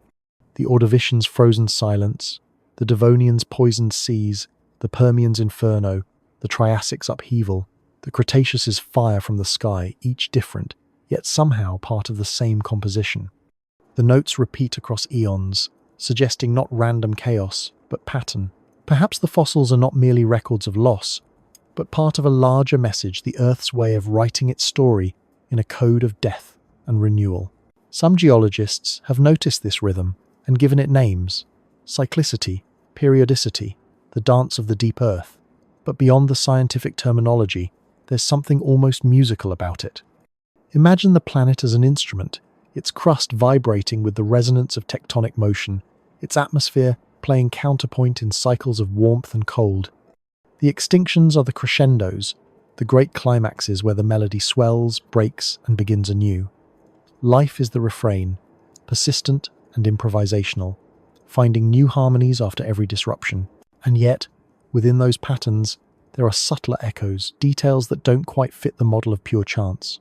In several extinction layers, scientists have found traces of isotopes that shouldn't exist naturally on Earth. Rare forms of elements that are more common in the hearts of stars or in the debris of supernovae. What are they doing here, locked inside ancient stone? Some say they're the fingerprints of nearby cosmic explosions, their radiation reaching us across light years. Others whisper of stranger possibilities, that perhaps those echoes are messages, artifacts of something beyond natural process. Not signs of intervention, necessarily, but hints that the universe participates in these cycles too, guiding the rhythm from afar. Even if you dismiss such ideas, there's something undeniably uncanny about how fossils seem to speak.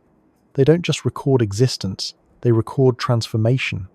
In the aftermath of each extinction, the shapes of creatures change dramatically.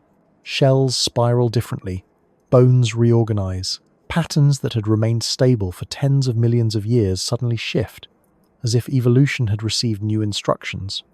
It's as though life, after every great silence, awakens with a new vocabulary, one that didn't exist before.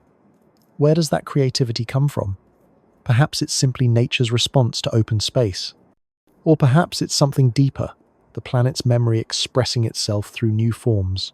There's a quiet idea, rarely spoken outside of philosophy, that life might remember itself through evolution, that even as species vanish, the essence of adaptation carries forward, refined by every loss.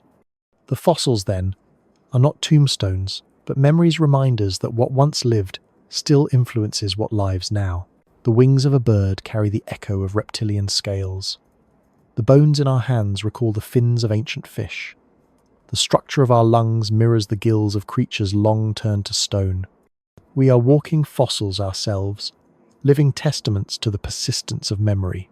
If the great extinctions were not accidents, if they were part of a vast, self-correcting rhythm, then the fossil record is the planet's diary, a series of reflections written in the only medium it knows. Each layer says, "This is what I tried. This is what I lost. This is what I became." And we, reading those pages, are not outside observers, but part of the latest entry. Our bones, our buildings, our tools, all will one day be pressed into stone, part of the next chorus of echoes. The thought is both humbling and strangely comforting. It means that even in disappearance, there is continuity. Sometimes, when paleontologists unearth a fossil, they speak of it as if it were alive. They describe its beauty, its symmetry, its mystery. They handle it gently, almost reverently, aware that they are touching something that once breathed beneath a different sun. Maybe that reverence is instinct, a recognition that we are holding a piece of ourselves. Because in a way, we are. The Earth has been sculpting life for billions of years, and every layer of stone is a memory of those sculptures, worn but not forgotten. The echoes in the fossils don't just tell us what happened, they ask us to listen differently. They remind us that extinction isn't just an event in the past. It's a conversation between life and the forces that shape it. The rocks beneath our feet are still being written, the next layer forming grain by grain, carrying the faint imprint of our era. The plastic we discard, the bones we leave behind, the cities we abandon, all will become part of the record. One day, someone or something may look back and read this chapter, trying to understand the rhythm we added to the song. Perhaps the fossils are not merely echoes of life, but echoes of intention, the planet's way of reminding itself that nothing is wasted. Every form that lived, every breath ever drawn, left a trace, and those traces shaped what came next. We think of extinction as silence, but in truth, it's never silent. The Earth is always whispering to itself through time, and fossils are its words. The question is whether we are still listening, whether, in our brief moment here, we can hear the ancient voice beneath our feet saying, as it always has, "I remember. I continue." I begin again. 12. The planet that tests itself. If you could watch the Earth not over years or centuries, but over eons, if you could see the continents drift and collide, the oceans rise and retreat, the forests burn and bloom again, you might begin to sense something subtle, something almost alive beneath the surface. It would no longer seem like a planet at all, but like a being that learns. Every movement of the crust, every climate shift, every extinction and rebirth would appear less random and more like reflex. The Earth, over time, begins to look like a creature testing its own limits, an ancient intelligence learning what it means to sustain life and what it costs to begin again. This idea might sound poetic, but it holds a quiet logic. We know the planet regulates itself in countless ways.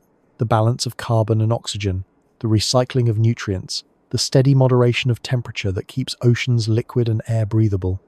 These are not conscious acts, but they are not accidents either. They are feedbacks, reactions that adjust and recalibrate whenever things drift too far.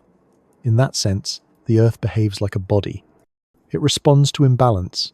It self-corrects. It tests, fails, and tests again. Perhaps, in a larger way, that's what the great extinctions are, not punishments or coincidences, but experiments. If the planet is a kind of laboratory, then life is both subject and scientist. Every species that ever lived has contributed data, so to speak, evidence of what works, what doesn't, what thrives, and what collapses. The microbes that oxygenated the atmosphere billions of years ago were the first participants. They changed the world completely, but also nearly poisoned themselves with their own success. The lesson was balance. Creation always reshapes its creator. Later, plants and animals took their turn, building ecosystems so intricate that a single disruption could unravel them. Each time the system grew too fragile, the Earth adjusted not maliciously but necessarily. The results were mass extinctions, yes, but also evolution, innovation, renewal. Every failure added to the planet's memory, refining its experiment. You can almost imagine the process unfolding, like a long sequence of trials. The Earth tries a world of oceans without land. It teems with simple life but stagnates. It tries a world of swamp and forest growth, explodes, then suffocates itself. It tries an age of reptiles. Enormous and majestic, the balance tips, and they fall. It tries mammals, warm-blooded and adaptable, learning to think and build. Now it tries us a species capable of both destruction and awareness. Each iteration seems to move closer to something, a balance not just of biology, but of consciousness. Maybe the goal of all these tests isn't merely survival, but understanding. If that sounds grand, remember that testing is rarely smooth. It's messy, repetitive, full of errors. The same could be said of evolution itself. For billions of years, life has been a process of trial and adjustment, mutation and feedback.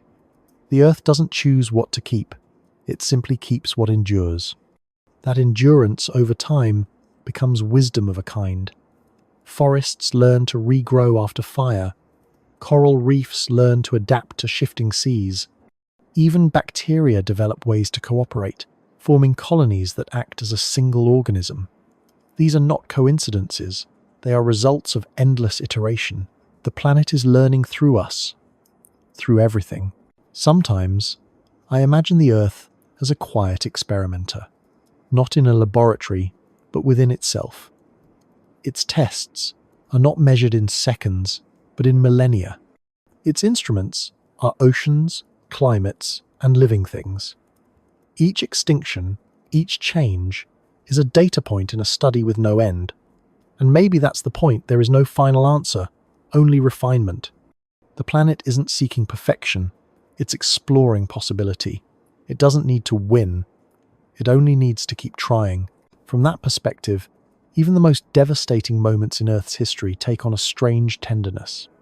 The Permian extinction, which erased almost all life, was also a reset that allowed mammals and forests to return stronger. The asteroid that ended the dinosaurs gave rise to creatures that could imagine themselves. The ice ages sculpted not only the land, but the adaptability of the species that survived them. Each catastrophe was a calibration, a shift toward new balance. When viewed over deep time, destruction begins to look less like cruelty and more like creation in disguise. If the Earth truly tests itself, then humanity might be its most delicate experiment yet. We are not merely part of nature, we are nature becoming aware of itself. For the first time, the experiment can observe the experimenter. We can watch the planet change and understand why. We can alter the conditions knowingly, for better or worse. The question now is whether we can learn to participate consciously in that testing, to become collaborators rather than subjects. Because if we can, we might guide the next phase instead of merely surviving it. It's strange to think that we are both cause and consequence. Our industry changes the climate, our cities reshape the land, our choices alter evolution itself. To some, this looks like failure a species too powerful for its own good, but maybe it's simply the next stage of the Earth's test. Can awareness coexist with balance? Can intelligence learn humility before the system that made it? If we fail, we'll be replaced, just like the others before us. If we succeed, we might help the planet pass its own test to become not just a cradle of life, but a steward of it. Even now, you can see the signs of that learning everywhere. Coral scientists are teaching reefs to tolerate heat. Farmers are rediscovering methods that work with ecosystems instead of against them.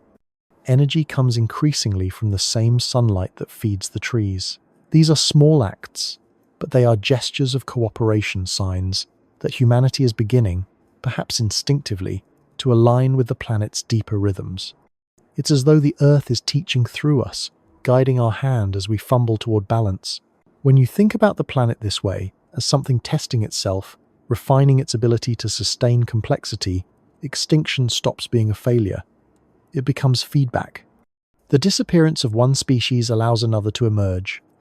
The collapse of one climate sets the stage for a new equilibrium. Even our own mistakes might serve a purpose, teaching the next cycle how to avoid them. The Earth, like any learner, needs contrast. Without imbalance, it couldn't know harmony. Of course, to us, the process feels unbearably slow. We measure time in decades, while the planet measures it in eons. To the Earth, the death of a species is a heartbeat, a small adjustment in the experiment. To us, it's tragedy. Both are true. The planet's testing doesn't erase suffering, but it places it within a larger pattern, a pattern of persistence. Sometimes I think about what the world must look like from beyond, from the quiet distance of space. The blue and green swirl of oceans and continents, always shifting but never breaking. From that height, you might not see destruction or pollution or loss. You'd see only movement storms forming and dissolving, forests regrowing where deserts once stood, ice melting and freezing again. You'd see a planet alive with feedback, endlessly adjusting itself to stay within the narrow bounds of life. You'd see a mind in motion, ancient and vast. Maybe that's what the Earth has been doing all along, testing the boundaries of life to understand its own capacity. How much heat can it endure before the balance breaks? How much cold before the breath stops? How many times can it erase itself and start again? The answers lie not in theory, but in the rock record, in the fossils and the layers and the quiet continuities between them. And through all of it, the experiment continues. We are part of that continuity. One more hypothesis in a study too grand to finish. The planet is still testing, and we are its current question. How far can awareness evolve before it becomes self-destructive? How much can a species shape the world before it learns to shape itself? If we can answer those questions well, perhaps we'll earn a place in the next chapter of Earth's long self-examination. If not, the test will continue without us, as it always has. The thought isn't frightening once you accept it. It's humbling. It reminds us that we belong to something larger, something still learning what it means to be alive. The Earth tests itself not out of cruelty, but curiosity, the same curiosity that stirs within us when we wonder about our origins. We are the latest expression of that curiosity, the mind of the planet looking inward, asking quietly, can I endure my own awareness? And if we listen, really listen, we might hear the Earth whisper back through wind and tide, through the language of weather and seasons, I am learning. I am remembering. I am still becoming. 13. The age of remembering. There comes a point, after every great upheaval, when the Earth pauses. The fires fade, the oceans settle, and life begins to rebuild itself from fragments of what was lost. But in that quiet reconstruction, something new always appears, not just new species or new shapes, but new awareness. The survivors of each extinction carry with them faint memories of what came before, encoded not in words or stories, but in instincts, in the structure of their bones, in the chemistry of their cells. Life remembers, even if it doesn't yet know that it does. And now, for the first time, the planet has created something that can truly recall. We are that memory, the latest expression of Earth's long, quiet attempt to remember itself. When we look back at the fossil record, or study the movements of stars, we are, in a sense, the Earth looking into its own past. Every human mind is a mirror held up to the planet that made it. Our curiosity, our longing to understand where we come from, is not uniquely human, it's planetary. It's the echo of deep time whispering through our thoughts. We are not separate from the planet's story, we are its story, remembering itself in the brief flicker of consciousness. This is the age of remembering, the moment when the Earth, through us, begins to reflect on what it has been and what it might still become. It's a strange kind of remembering because it doesn't happen all at once. The memory of the planet is scattered, buried in rock and ice and DNA. When scientists uncover a fossil or decode a genome, they are retrieving fragments of that memory. A trilobite's shell, a fern's imprint, the curve of an ancient jawbone, each is a word in the language of the Earth's autobiography. And when we piece them together, a pattern emerges. The story of a world that has died and remade itself countless times, always changing, never ending. The more we learn, the more the Earth seems less like an object and more like a being with a memory so vast that it takes billions of years to recall. It's tempting to think of memory as something fragile, easily lost, but in the Earth's way of remembering, loss is part of the process. Each extinction erases much, but it also clears space for something new. The slate is never wiped completely clean. Traces remain, hidden in the genomes of survivors, in the mineral layers of the crust, in the quiet persistence of old instincts. Even now, within us, there are echoes of those earlier worlds, the ancient reflexes that guide our breath, the rhythms of sleep that follow the turning of the planet, the pulse of our hearts beating in time with the moon's pull on the tides. We are mosaics of all that has ever lived, and maybe that's why this moment feels so precarious. We are the first beings on this planet capable of remembering in detail, of recording, analysing, and reflecting, and also the first capable of erasing that memory entirely. Our machines dig deeper than any river ever carved. Our fires burn hotter than any volcano. Our decisions ripple across the globe. In trying to master the world, we've also begun to overwrite its story. Forests that once stood for centuries fall in hours. Species that carried the memory of millions of years vanish in a single generation. The age of remembering risks becoming the age of forgetting unless we learn how to listen again. To remember, truly, is not just to collect facts. It's to feel the weight of what has come before and to let it shape how we move forward. The Earth's memory isn't stored in libraries or laboratories. It's stored in the quiet processes that continue regardless of us. The migration of whales following ancient routes across the seas.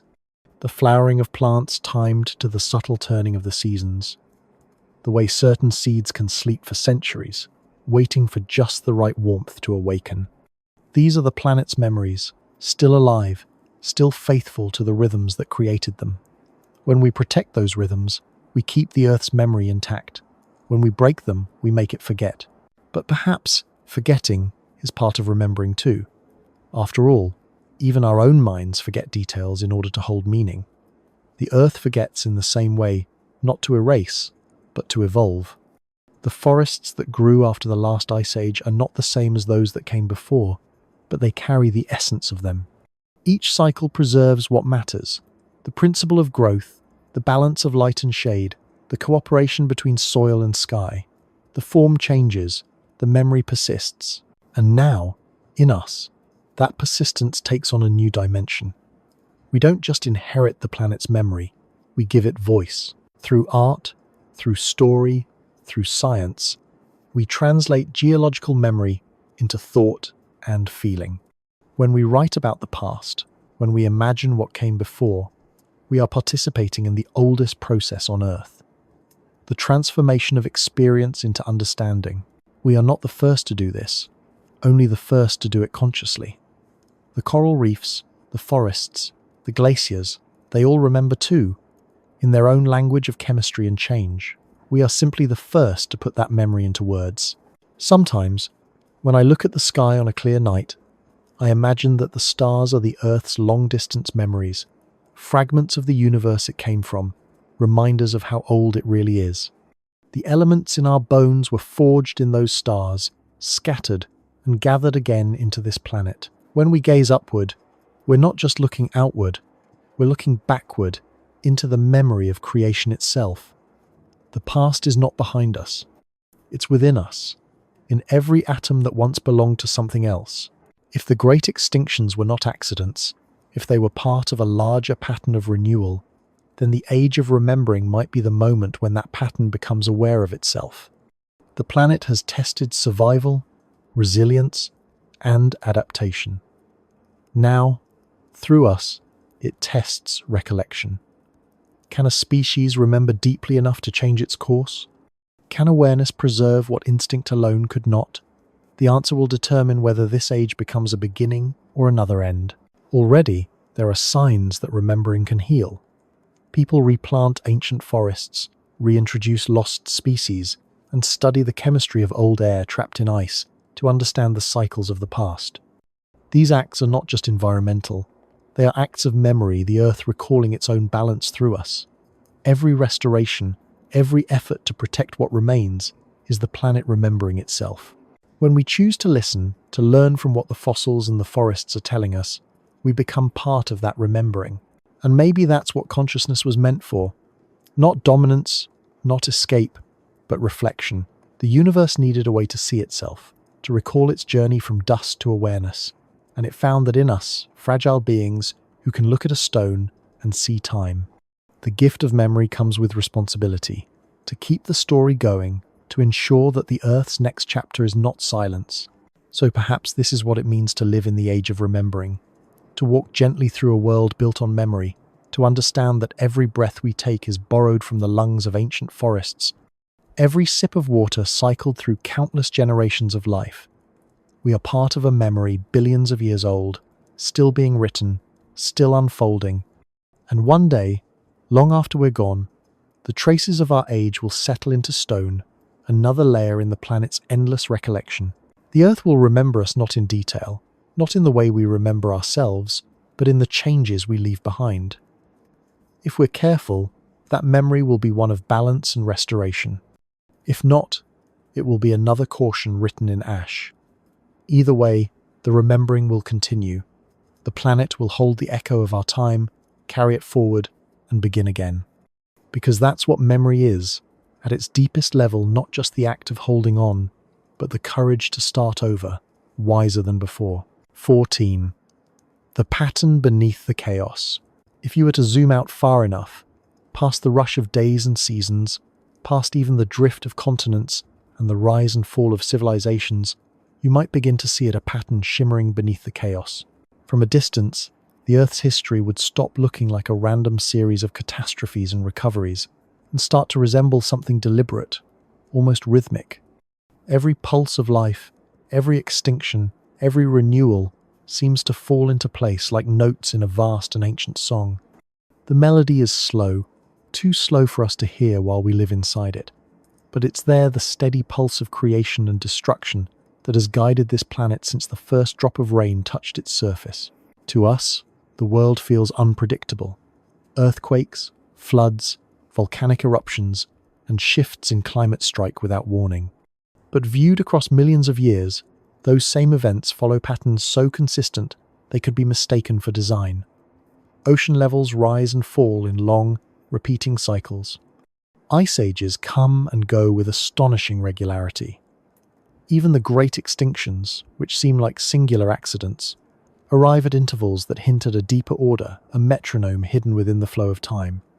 It's as though the Earth, or perhaps the universe itself, breathes in and out, expanding and contracting in rhythms far beyond human comprehension. The pattern is not one of perfection but of balance, a balance that is always shifting, always recalibrating. The planet doesn't seek stillness, it seeks harmony. Too much carbon, and volcanoes sleep for a while. Too little, and they awaken, filling the air again. Ice locks the seas, then melts, flooding the coasts. Each motion is an answer to the last, a gesture toward equilibrium that never quite arrives. And through it all, life adjusts, caught in the spaces between these vast exhalations of the Earth. At first glance, this might seem mechanical physics and chemistry following their natural course, but the more we look, the more the line between chance and intention blurs. Why does the system tend toward balance at all? Why doesn't it spiral into chaos and stay there? Even when pushed to extremes, when nearly all life has vanished, when the atmosphere has been stripped away or poisoned, the planet always seems to find its way back to conditions that nurture life again. Perhaps the pattern beneath the chaos is not just a physical rhythm, but something deeper, the instinct of the universe to sustain creation. Imagine the early Earth molten, restless, bombarded by debris. It should have been inhospitable, yet somehow life took root in its scalding seas. Against all odds, molecules found one another and learned to replicate. From that first flicker, the pattern began. Order arising from disorder, complexity from simplicity. It's as if chaos itself is the raw material from which meaning is born. Every storm, every eruption, every extinction adds new threads to the fabric. The beauty lies not in preventing chaos, but in the way chaos gives shape to what follows. Sometimes I wonder if that's the hidden principle behind everything, not the avoidance of destruction, but the transformation of it.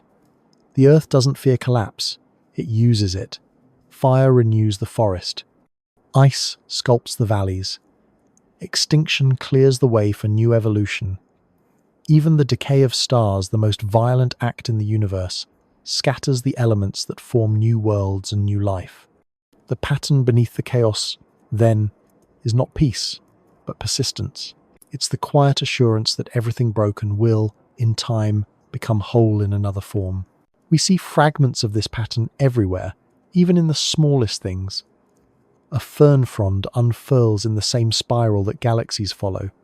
The branching of rivers mirrors the veins in a leaf, or the capillaries in our lungs. The same mathematical ratios appear in shells, clouds, and the shapes of hurricanes. These are not coincidences.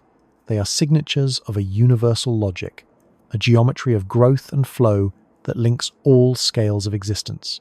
From atom to ocean, from cell to civilization, everything seems to echo the same rhythm. We are surrounded by repetition, variation upon variation, of a single, unending theme. If we could see the whole pattern at once, perhaps it would reveal why life endures through so much loss. Maybe every extinction, every collapse, is simply part of the design, the dark half of a wave that must fall before it can rise again. In that light, even our own age, with its turmoil and uncertainty, might not be a deviation, but a necessary moment in the pattern. The chaos we see now, the burning forests, the melting ice, the storms and extinctions could be the planet's way of shifting into its next phase. Painful, yes, but purposeful in ways we cannot yet perceive. There's a quiet comfort in imagining that. It doesn't erase our responsibility, but it places it within a larger context. We are not separate from the pattern. We are its latest expression. The same cycles that shaped mountains and oceans are shaping us, our societies, our technologies, our very thoughts. We move in rhythm with the planet, whether we realize it or not. Our cities rise and fall like coral reefs. Our cultures bloom and fade like forests. Even our histories follow the same arcs of creation and collapse, learning and forgetting, as though humanity itself were a reflection of the Earth's own pulse. And just as the planet adapts after every upheaval, so too might we. The pattern suggests that renewal always follows destruction, but only if something survives to carry it forward. In past extinctions, that something was life itself, the smallest and most adaptable of creatures. Now, perhaps, the seed that carries the next rhythm is awareness. We have the power to remember, to observe the pattern consciously. If we can learn to move with it, not against it, then our civilization might become more than a fleeting layer of sediment. It could become part of the enduring design. To do that, we must learn to see differently, to view chaos not as an enemy, but as part of the creative process. The storm and the calm are not opposites. They are partners. The collapse of one system makes room for another to form. Every loss reshapes the balance. We need to learn from the way the planet moves, patiently, cyclically, without haste or panic. It changes only as much as it must, and always in service of a greater equilibrium. When you stand by the sea and watch the waves, it's easy to forget that they're not random. They follow invisible patterns of gravity, wind, and tide, each motion part of a larger order. The same is true of time. Our world seems chaotic because we live within one crest of the wave, unable to see the whole ocean. But if you could rise above it, if you could see the long curve of history from beginning to end, you would see how everything connects. Every extinction, every rebirth, every fleeting age fits perfectly into the flow. The pattern is too large for any single species to grasp, but it carries all of us just the same. So when the world feels uncertain, when the future seems to tremble at the edge of collapse, remember that we have been here before, not we as people, but we as life, as Earth. The chaos is not the end. It is the turning point. Beneath it, the pattern continues, steady as breath, preparing to shape what comes next. And perhaps, if we can listen closely enough, we can begin to hear it, that quiet, steady rhythm beneath the noise, whispering through wind and tide and heartbeat. Nothing ends. Everything becomes. Maybe that is the true secret of the Earth, that beneath the chaos, there is always a pattern, and within that pattern, there is always a future. The rhythm doesn't stop, it only changes key. What we call destruction is just transformation. What we call silence is just a pause in the song. And when the next verse begins, it will carry the echoes of all that came before, every memory, every loss, every spark of life, folded into the harmony of a planet still learning how to sing. 15. The ocean's memory. If you want to hear the oldest voice on Earth, you must listen to the sea. Long before there were forests, before mountains had finished rising, or the sky turned blue, the oceans were already speaking in waves, in tides, in the quiet language of chemistry and current. Every drop carries a story, every current a memory. The oceans remember everything: the birth of continents, the fall of meteors, the rise and extinction of entire worlds. They have been both cradle and grave, creator and destroyer. And through it all, they have never stopped moving. If the Earth is alive, then the oceans are its blood circulating heat, minerals, and memory through every corner of the planet. Their currents link everything: the icy stillness of the poles, the blazing equator, the deep trenches where no light has ever been. And deep within those waters, the story of extinction and renewal plays on an endless loop. Every time life has faltered, the sea has kept its spark alive. It was the ocean that carried the first cells, the first creatures with eyes and spines, the first whispers of breath. It was the ocean that shielded life when the surface burned or froze, when meteors fell and skies went dark. The ocean remembers in layers.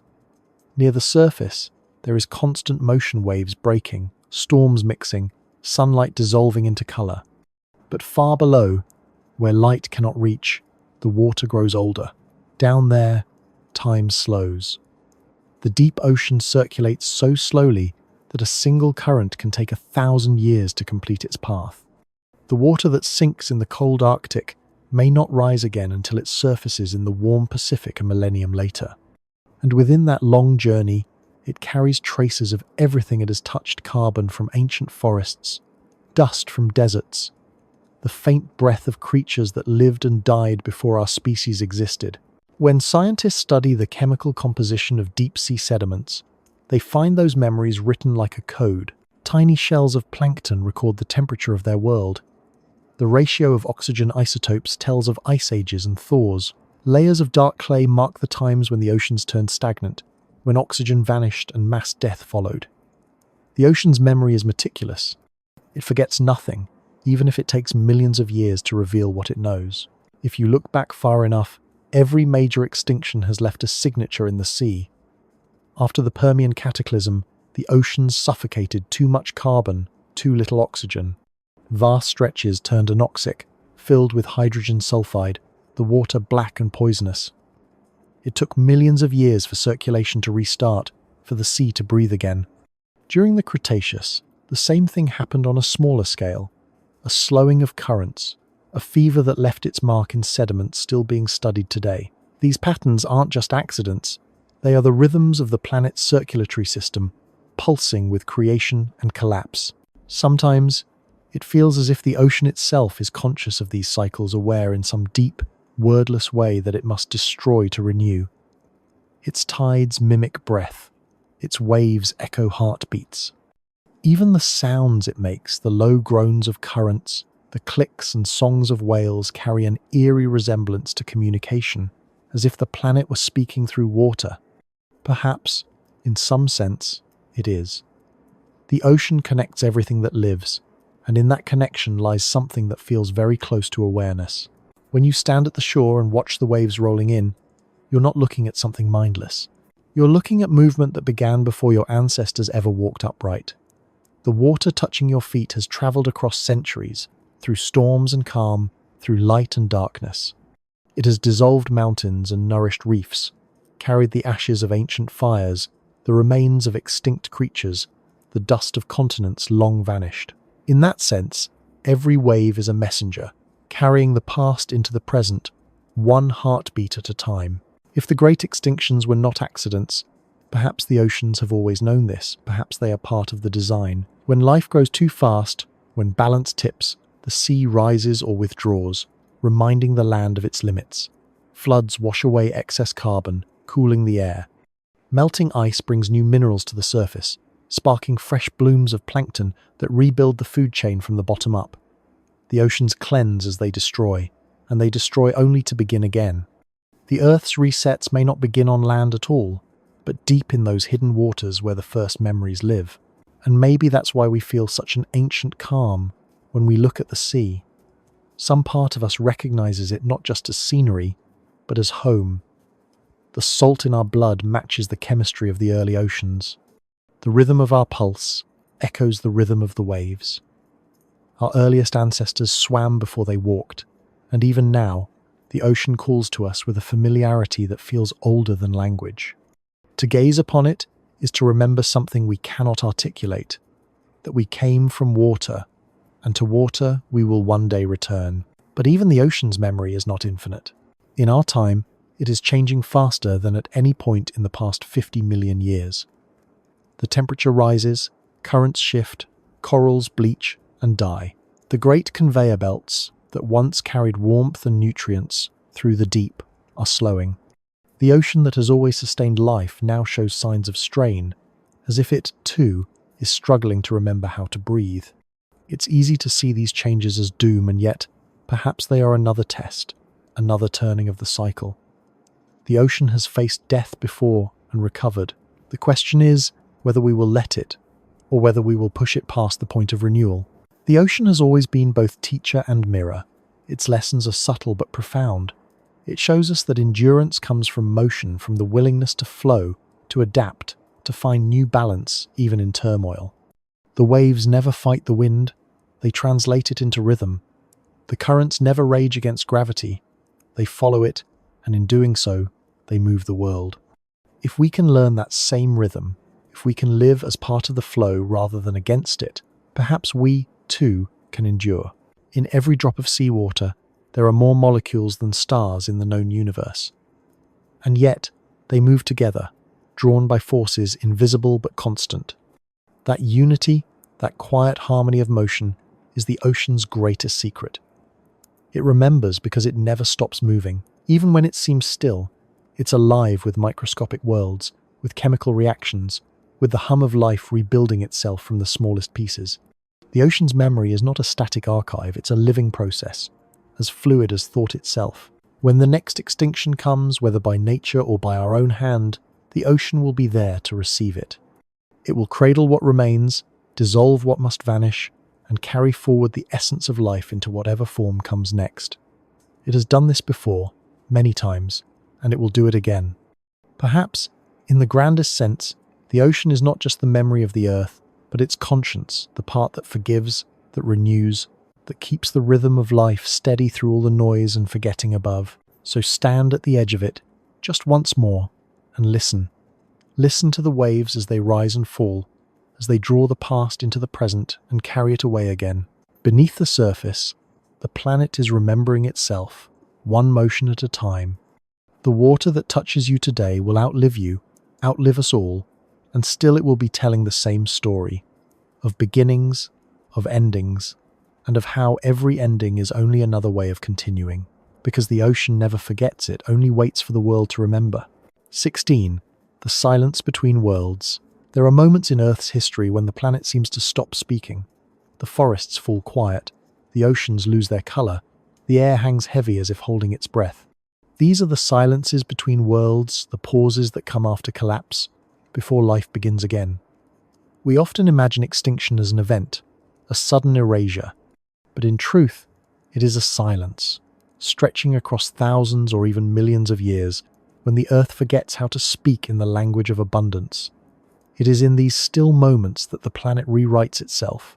After the Permian extinction, when almost everything was gone, the silence must have been absolute. The great forests had burned to ash, the seas were dark and still, and even the insects, those tireless engines of decay and renewal, had vanished. The air was heavy with the memory of life, but empty of sound. No birdsong, no wind through leaves, no movement, but the slow, patient grind of geological time.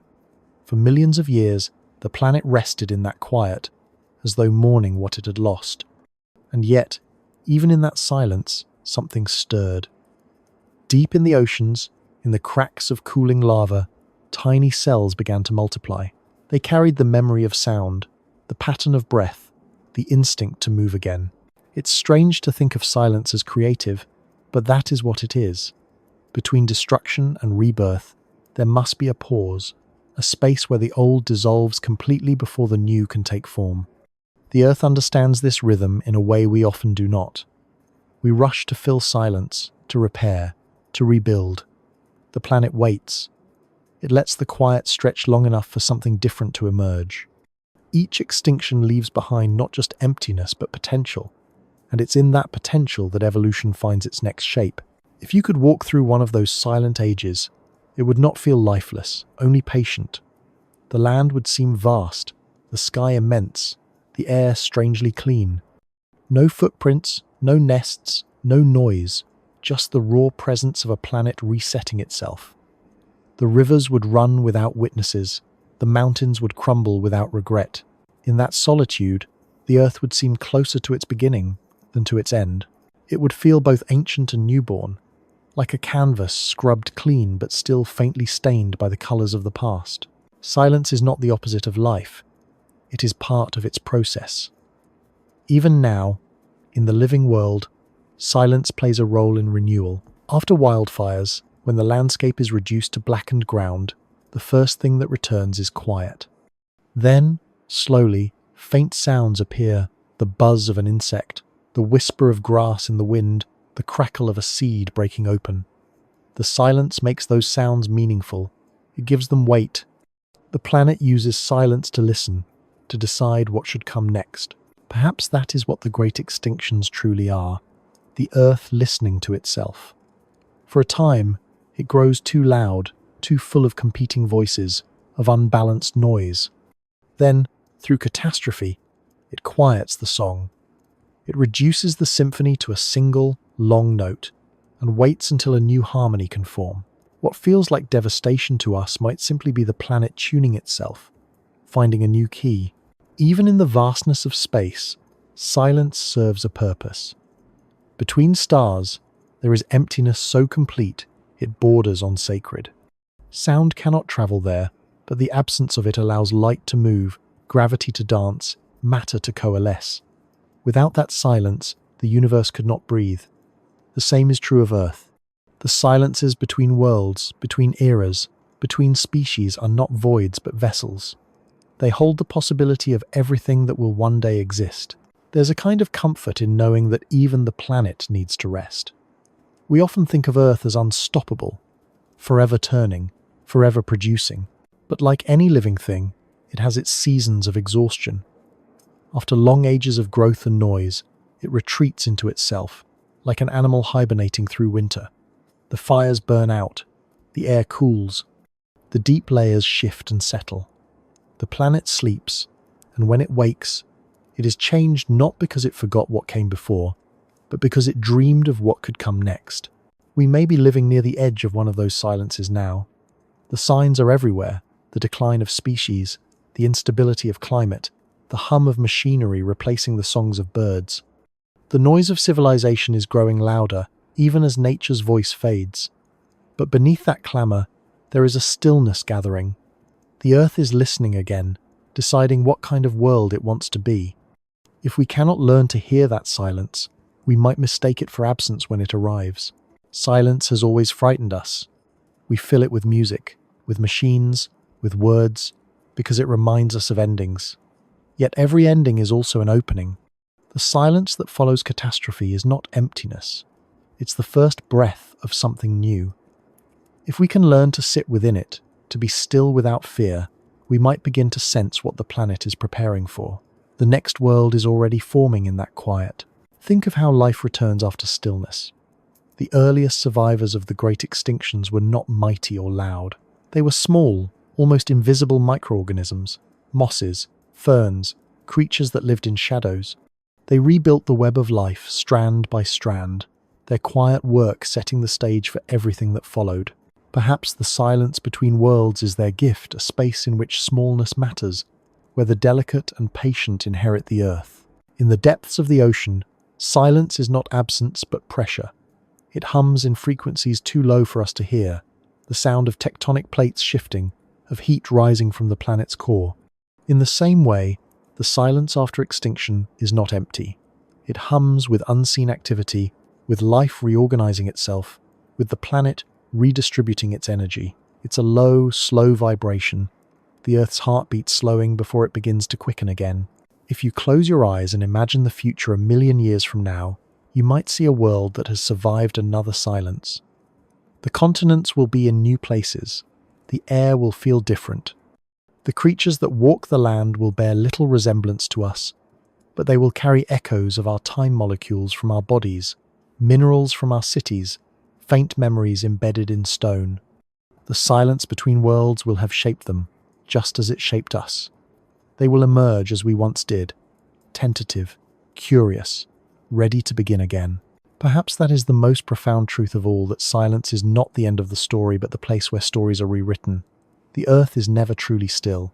Even in its quietest hours, it is becoming. The forests will return in forms we cannot imagine. The oceans will sing again, though in voices unfamiliar.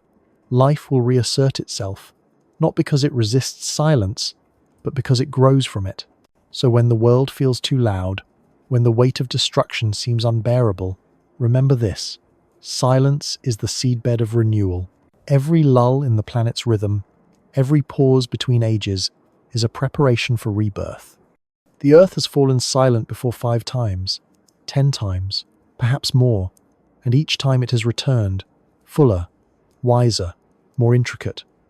The silence between worlds is not a void, it's a promise. And perhaps, if we listen with enough patience, we can hear that promise now, a faint hum beneath the noise of our civilization, reminding us that even after the loudest collapse, the earth will speak again. The silence will not last forever. It never does. For in that silence, the next world is already dreaming, and when it awakens, it will sing with all the voices we have lost, and all the ones still waiting to be born. 17. The shape of what comes after. There will come a day when everything we know now will be gone, the cities swallowed by roots and wind, the metal towers softened by salt and time, the air once again filled with the slow, patient voices of the earth. It's hard to picture, but the world after us will not be empty. It will be quiet, yes, but not still. Beneath the ruins and regrowth, the planet will be shaping its next story, just as it has after every extinction before. The question is not whether life will return, but what form it will take, what shape will emerge from the silence we leave behind.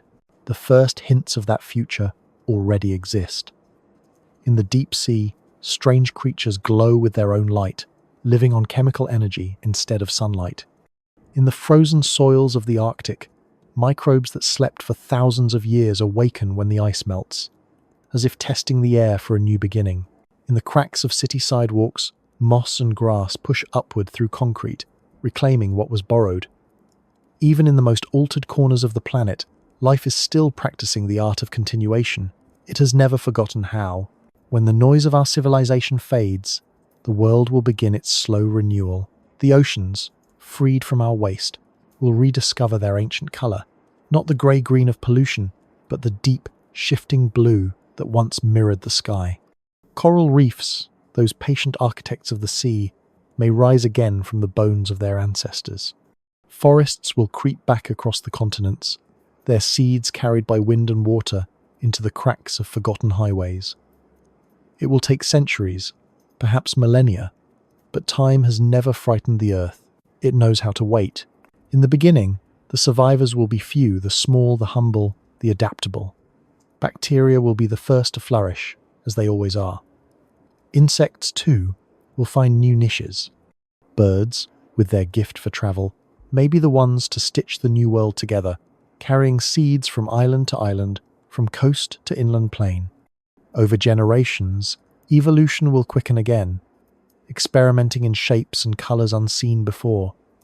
Where we once stood, new forms will take root, descendants not of us, but of the resilience we leave behind.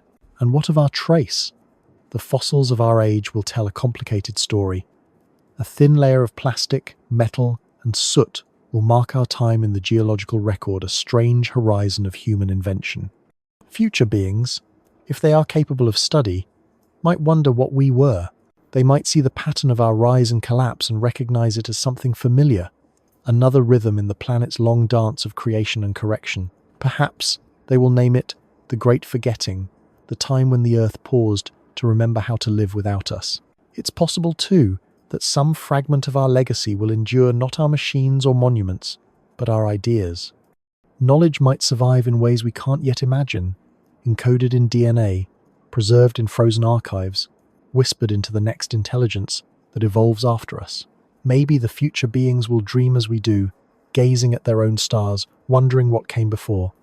Maybe, like us, they will mistake themselves for the center of creation, only to learn that they are one chapter in a much older book. The pattern continues, even when its characters change. The shape of what comes after may not resemble anything we know. The Earth does not repeat itself, it reinvents.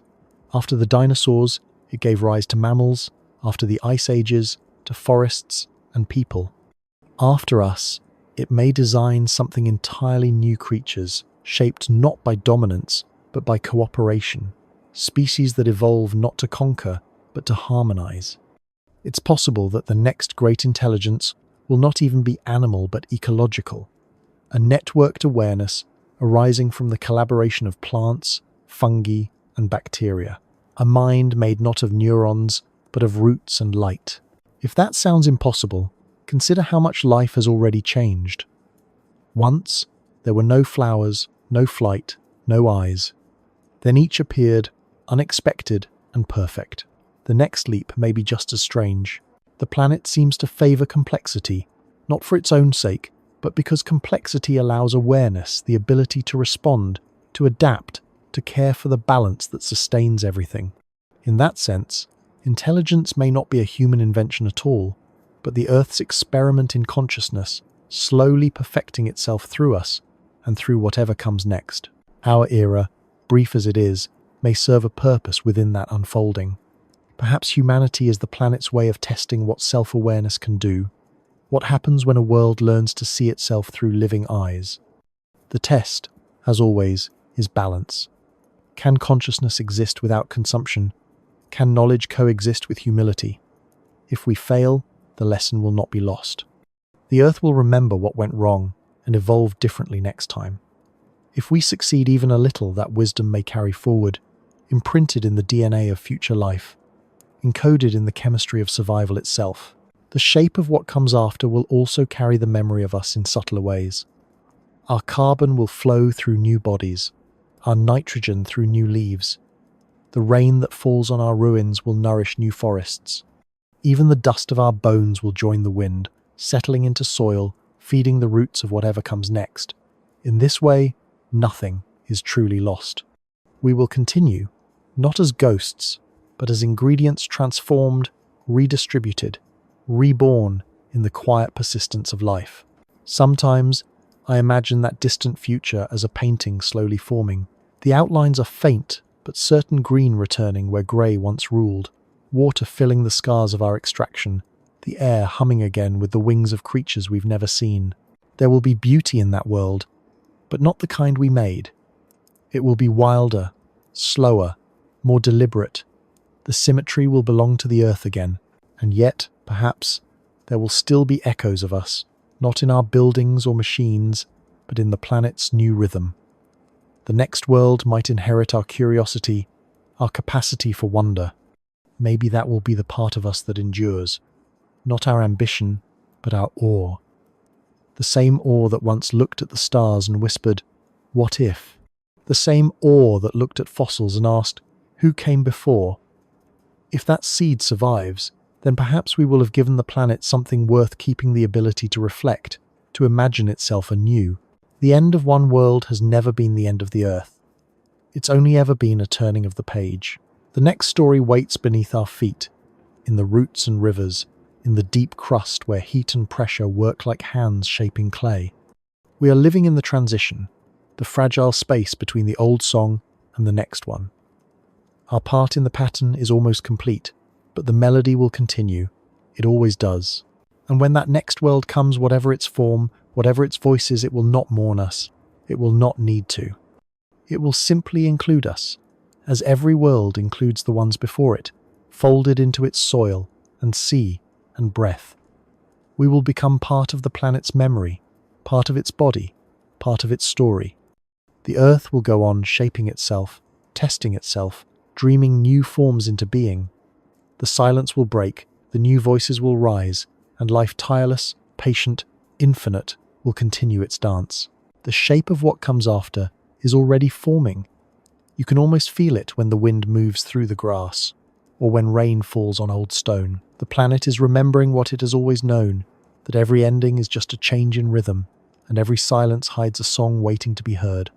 The earth will sing again, and when it does, it will carry our echo not as regret, but as resonance, because nothing in the story of this planet is ever truly gone. It only becomes something else, waiting to be recognized by whatever eyes come next. 18. When the sky remembers, if the earth has memory in its oceans and its stones, then the sky must be its dream.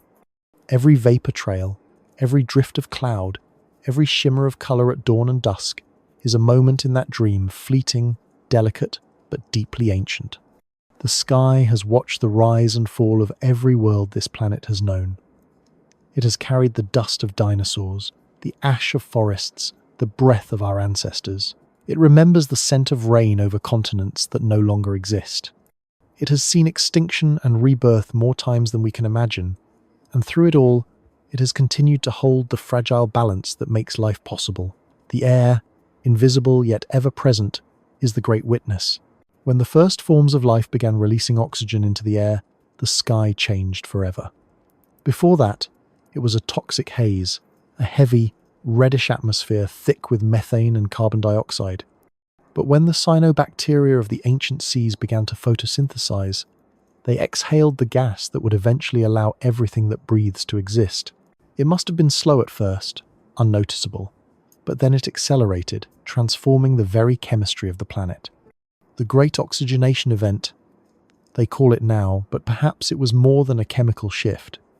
Perhaps it was the Earth's first act of remembering how to breathe. Every breath we take is a continuation of that moment. The air entering our lungs is the same that once filled the nostrils of the first reptiles, the same that whirled around the wings of pterosaurs, the same that carried the spores of ancient ferns. We live in an atmosphere that is billions of years old, a blend of the exhalations of everything that has ever lived. The sky, more than anything else, connects all time. It never leaves. It only changes form from gas to rain to cloud, from wind to calm to storm. It is the planet's way of moving memory between worlds. There's something deeply humbling about that thought. The molecules we breathe now may have once been part of a mammoth's final sigh, or the whisper of leaves in a forest long turned to coal. In every moment, we inhale history and exhale the future. The sky is not just above us, it is within us. We are made of its memory. And when we die, the air will carry our carbon and oxygen back into the endless cycle, scattering what remains of us across the winds. If the great extinctions were not accidents, then the sky has been a silent participant in each one, both as witness and as agent. Changes in the air have preceded every collapse. Oxygen depletion, carbon spikes, sudden cooling, sudden heat. The atmosphere records these moments, like pages in an unseen book. Ice cores drilled from ancient glaciers reveal its long memory bubbles of air trapped for millions of years, still whispering of climates and crises long past. The sky forgets nothing, it merely changes its voice. During the Permian extinction, the air grew heavy with volcanic gases, thick with carbon and sulfur. It must have tasted metallic, bitter, alive with lightning. The very act of breathing would have been dangerous. The world beneath it choked, and the sky, filled with its own creation, turned from blue to grey to black. Yet from that poison, balance eventually returned. The air thinned, the colour softened, and new forms of life emerged to fill the silence. The sky had purged itself, just as the oceans do. It learned again what kind of air could hold a living world. Sometimes, when I watch a thunderstorm rolling in, I think of those ancient skies, how immense and raw they must have felt, how alive with chemistry and creation. The lightning that splits the clouds today is the same force that once sparked the first molecules of life into being.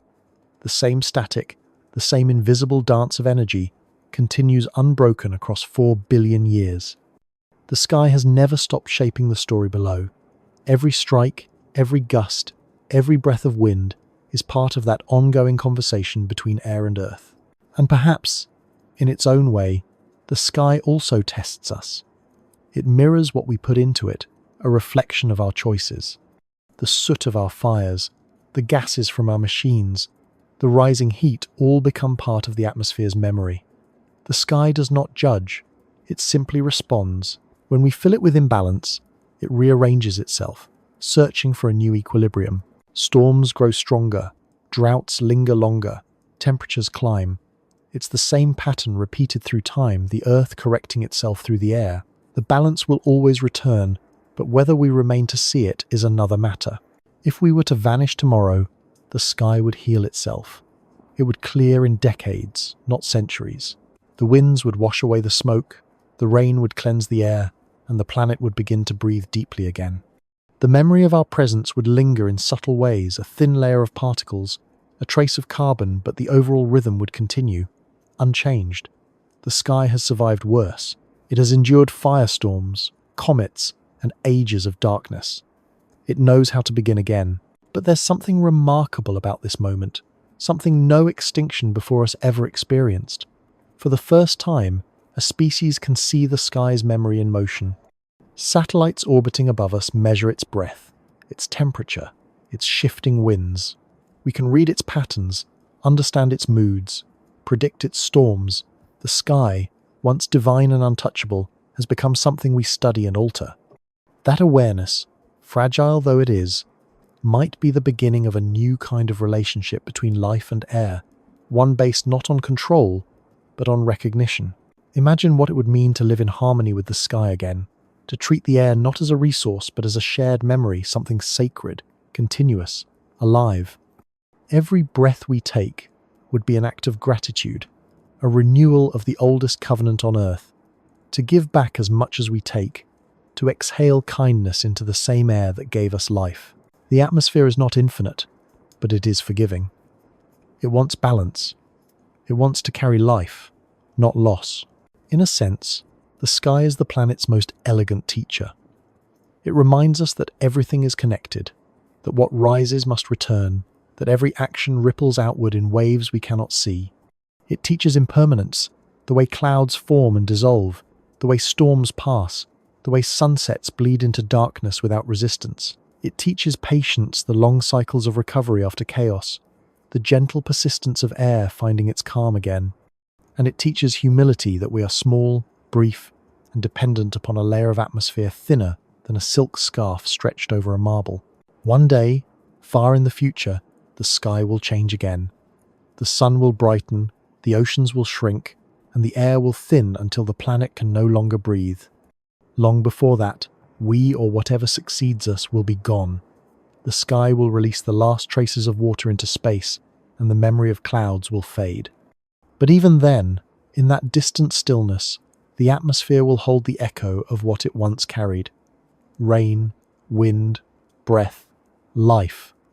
The dream will remain. For now, though, we live in the dream.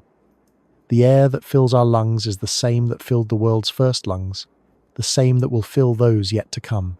Every gust of wind is a conversation between past and future, between what has been and what will be. When the sky remembers, it does so through us, through every inhalation, every word spoken, every song sung beneath its vast and endless presence. So tonight, as the light fades and the stars begin to appear, take a moment to breathe and look upward. The air around you is ancient, older than the soil beneath your feet, older than the bones within your body. It carries the memory of everything that ever lived, and in breathing it, you become part of that memory, another verse in the song the sky has been singing since the beginning of time. And when you exhale, your breath will rise, joining the wind, merging with the great remembering that circles the world forever. The sky never forgets. It only waits for us to remember too. 19. The mirror of time.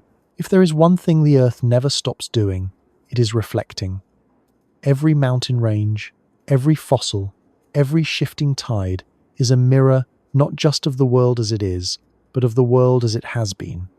Time, on this planet, is not a straight line but a surface that folds and shimmers. The present is built upon the past, and sometimes, in quiet places, you can feel both at once. A sense that what has happened and what will happen are touching, just for a moment. It is as if the earth holds up a mirror, not to us, but to itself, to see what it has become and what it must yet face. To stand before that mirror is to understand how thin our moment really is. The soil beneath our feet is layered with ghosts, the ashes of vanished forests, the bones of forgotten creatures, the dust of stars older than the Sunday. Every rock is a memory pressed into shape, every grain of sand the remnant of something larger, now dissolved. We walk across the faces of lost worlds without realizing it, their reflections flickering just beneath the surface of the present. The world we know is not separate from those that came before. It is their echo, reshaped and reimagined through time. If we could see those echoes, if time's mirror were clear enough to look through, we might find ourselves humbled by the continuity of it all. We would see the first rain falling on molten stone, the first fern rising from the mud, the first fish taking breath. We would see deserts where there are now seas, glaciers where there were once jungles.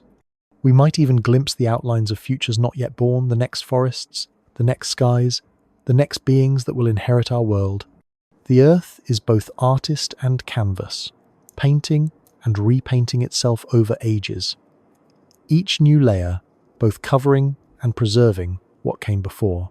But mirrors do more than reflect, they also reveal.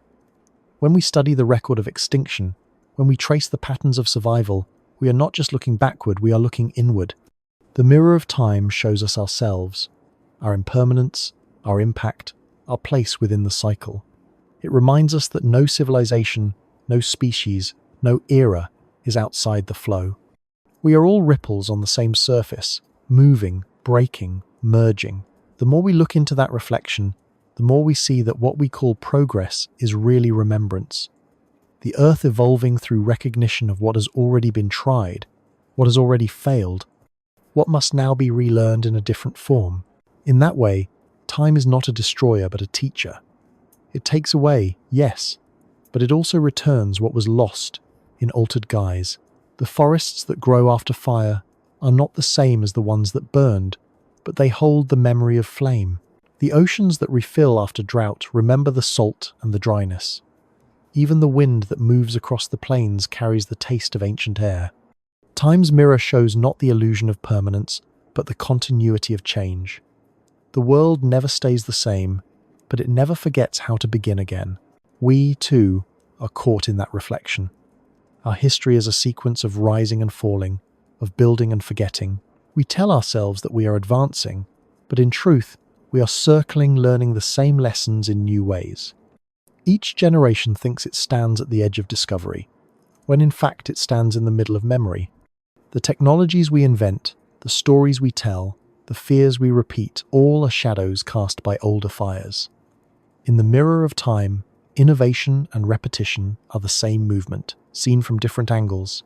And yet, within that cycle, there is growth not linear, but spiral, expanding outward in slow, graceful arcs.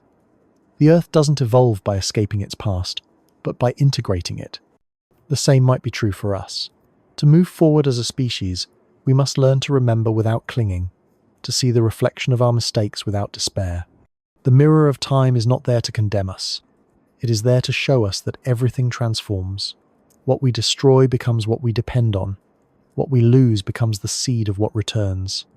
Even our extinction, should it come, will be folded into the next layer of the planet's story, as natural and necessary as all the ones before it. There's a quiet beauty in realizing that. It means that nothing is wasted, not effort, not sorrow, not even collapse. The ruins of the past are not failures, they are ingredients. Civilizations fall, but their remnants feed the soil of what follows. Languages vanish, but their words linger in new tongues. Ideas thought forgotten resurface centuries later, reshaped but recognizable. Time doesn't erase meaning, it refines it. The mirror reflects, then distorts, then refines, again polishing the image until it reveals something closer to truth. If the great extinctions were part of a pattern, a planetary rhythm of trial and renewal, then we might be living inside one of those reflective moments right now. The world feels fractured, unstable, uncertain. But maybe that instability is the shimmer of transformation, the light bending through time's mirror as the planet prepares its next form. It's uncomfortable because we can't yet see what's on the other side. But the reflection is already changing. You can sense it in the shifting climate, in the restless migrations of species, in the slow, awakening awareness of our own fragility. The Earth is showing us what we have become and asking what we wish to see next. When you think of it that way, every action, every act of care, every choice to restore, to heal, to create, becomes part of the reflection. The future is not a separate realm waiting for us. It is the mirror responding to our movement. The planet reflects what we give it. If we fill it with noise and imbalance, that's what it will show. If we offer attention, gentleness, understanding, it will reflect those back as well, not immediately, but eventually, in forests reborn, in rivers cleared, in balance restored. The Earth has always been responsive in this way, not mechanical but deeply relational. Its reflection changes when we change. Sometimes, at dusk, when the light fades and the surface of a lake turns still, you can see that truth directly. The water mirrors the sky perfectly, so that the line between above and below disappears. You can't tell where Earth ends and heaven begins. That moment, fleeting, quiet, absolute, is the same balance the planet seeks on every scale. It's the state where reflection and reality become one, where time folds in on itself and all eras seem to exist together. The world, for an instant, recognizes itself. Maybe that's what the Earth is always working toward, self-recognition. Every extinction, every creation, every cycle of chaos and renewal is part of its attempt to see its own reflection clearly. We are part of that process, as are the oceans, the winds, the stones. Time is the mirror, and life is the light moving across it, searching for clarity. And when the Earth finally sees itself, truly sees, it will not be an ending, but a deep inhalation, a calm acceptance. The mirror will hold everything, the beauty, the loss, the sound of oceans past and future. It will see itself whole for the first time, and in that wholeness, time will seem to pause, not because the story is over, but because it no longer needs to rush. Everything that was will still be. Everything that will be is already written in the shimmer of the present. The Earth will look at its reflection, and in that timeless moment, it will smile as though remembering that the mirror and the world have always been the same. 20. The Long Awakening. If there is a rhythm to the Earth's story, then perhaps we are living in its slow awakening. For billions of years, the planet has stirred, dozed, and dreamed, shifting between fire and ice, chaos and calm. Each extinction, each rebirth, each surge of life has been another turn in its long sleep. But now, for the first time, the dreamer seems to be opening its eyes. Through us, through thought and reflection, the Earth is beginning to see itself. The awareness that flickers within our minds is not separate from the planet. It is the latest spark of its unfolding consciousness. What we call humanity may simply be the Earth's first attempt to wake and recognize what it has become. To awaken is not to rise in triumph, but to realize. Awareness often begins with discomfort, with the shock of light after long darkness. We feel that shock everywhere now. In the shifting climate, in the breaking of systems we thought were eternal, in the quiet grief that runs beneath the noise of modern life. Something vast is changing, and we can sense it even when we cannot name it. Perhaps what we are feeling is not the end of the world, but the ache of transition, the planet adjusting to consciousness, learning to carry it without breaking. For so long, life evolved in instinct and reaction. The forests grew, the oceans teemed, the balance maintained itself without thought. But with thought comes reflection, and with reflection comes responsibility. We have reached the moment where the Earth can finally question its own direction. Through us, it asks, what does it mean to survive? What does it mean to live with awareness of consequence?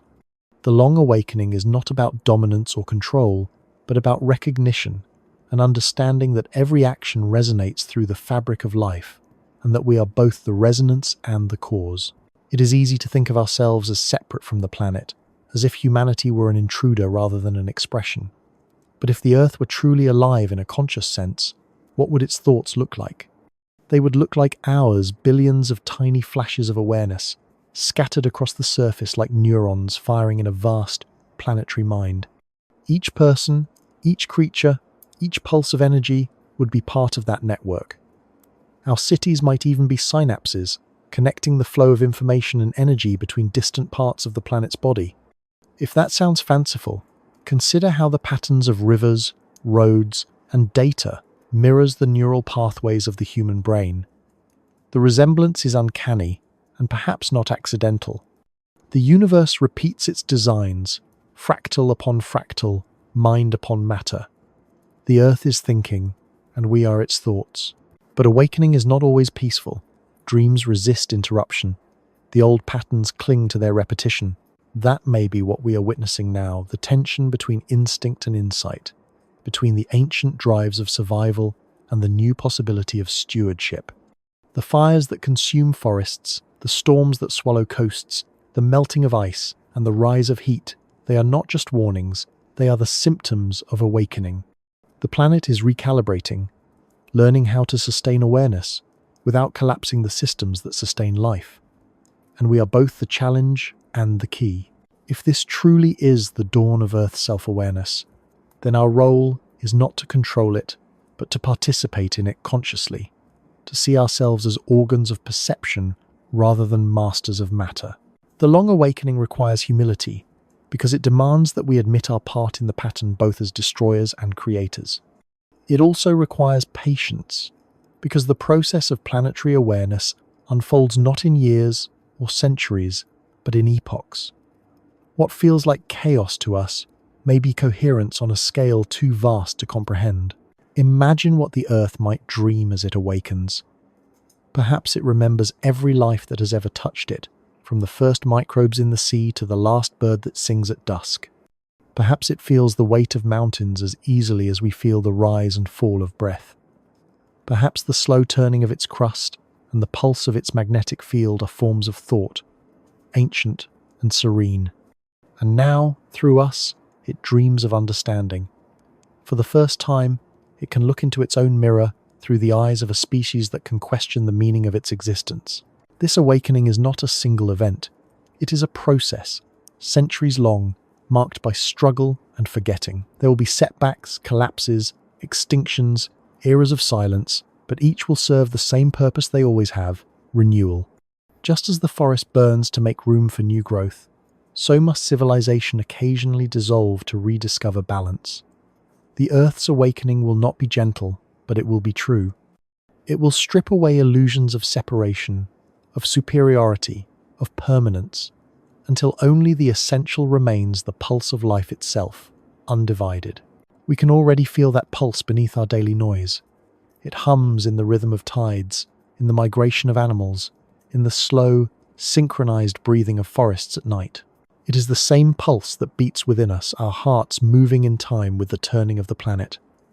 When we quiet our minds long enough, we can sense it, the vast, shared awareness of being alive.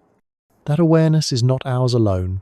It belongs to the Earth and to everything that has ever lived upon it. Perhaps this is why moments of stillness feel sacred, why standing in silence beneath the stars or walking barefoot through the forest awakens something ancient within us. Those moments remind us that we are part of a continuity that has never been broken. The same atoms that form our bodies have cycled through mountains, rivers, and clouds. The same carbon that fuels our breath once belonged to ancient trees and will one day belong to something else. The Earth is not waking to a new world. It is waking to the truth that it has always been one. In that sense, the long awakening is not just the planet's, it is ours too. We are the first species to witness the interconnectedness of life consciously, to measure it, to feel it, to weep for it. We are the first to know that our choices can alter the course of evolution itself.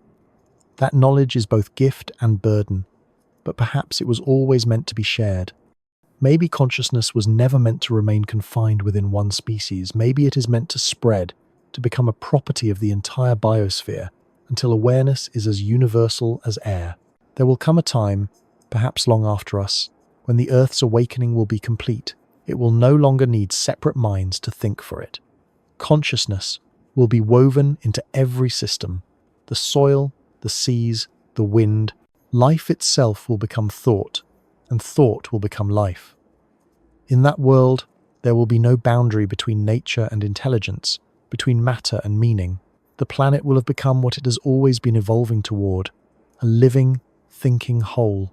And if that future ever arrives, the traces of our time, our errors, our wonders, our brief brilliance will still be there, folded gently into the Earth's memory.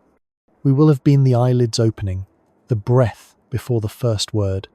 We will have been the bridge between dream and awareness, between silence and voice. The planet will look back, not in anger or sorrow, but in gratitude, because even our mistakes were part of its learning. The long awakening continues, quietly, beneath the rush of everyday life. You can feel it in the wind, in the rain, in the way sunlight moves across water. The Earth is stirring, not to end us, but to remind us. To remind us that we are not guests. Here we are expressions of its own unfolding consciousness. We are the part of the Earth that can see and think and wonder. And when the planet finally wakes fully, when it looks out across its oceans and forests and realizes what it has become, it will do so through us, through every living thing that has ever loved its world enough to listen. The awakening is not coming, it is already here. Every breath, every act of care, every quiet recognition of connection is part of it. The Earth is remembering itself, and so are we. And when the remembering is complete, when awareness fills every corner of the living world, there will be no distinction between dreamer and dream, between planet and life, between question and answer. There will only be the steady, endless pulse of consciousness, the Earth, awake at last, breathing softly in the light of its own understanding.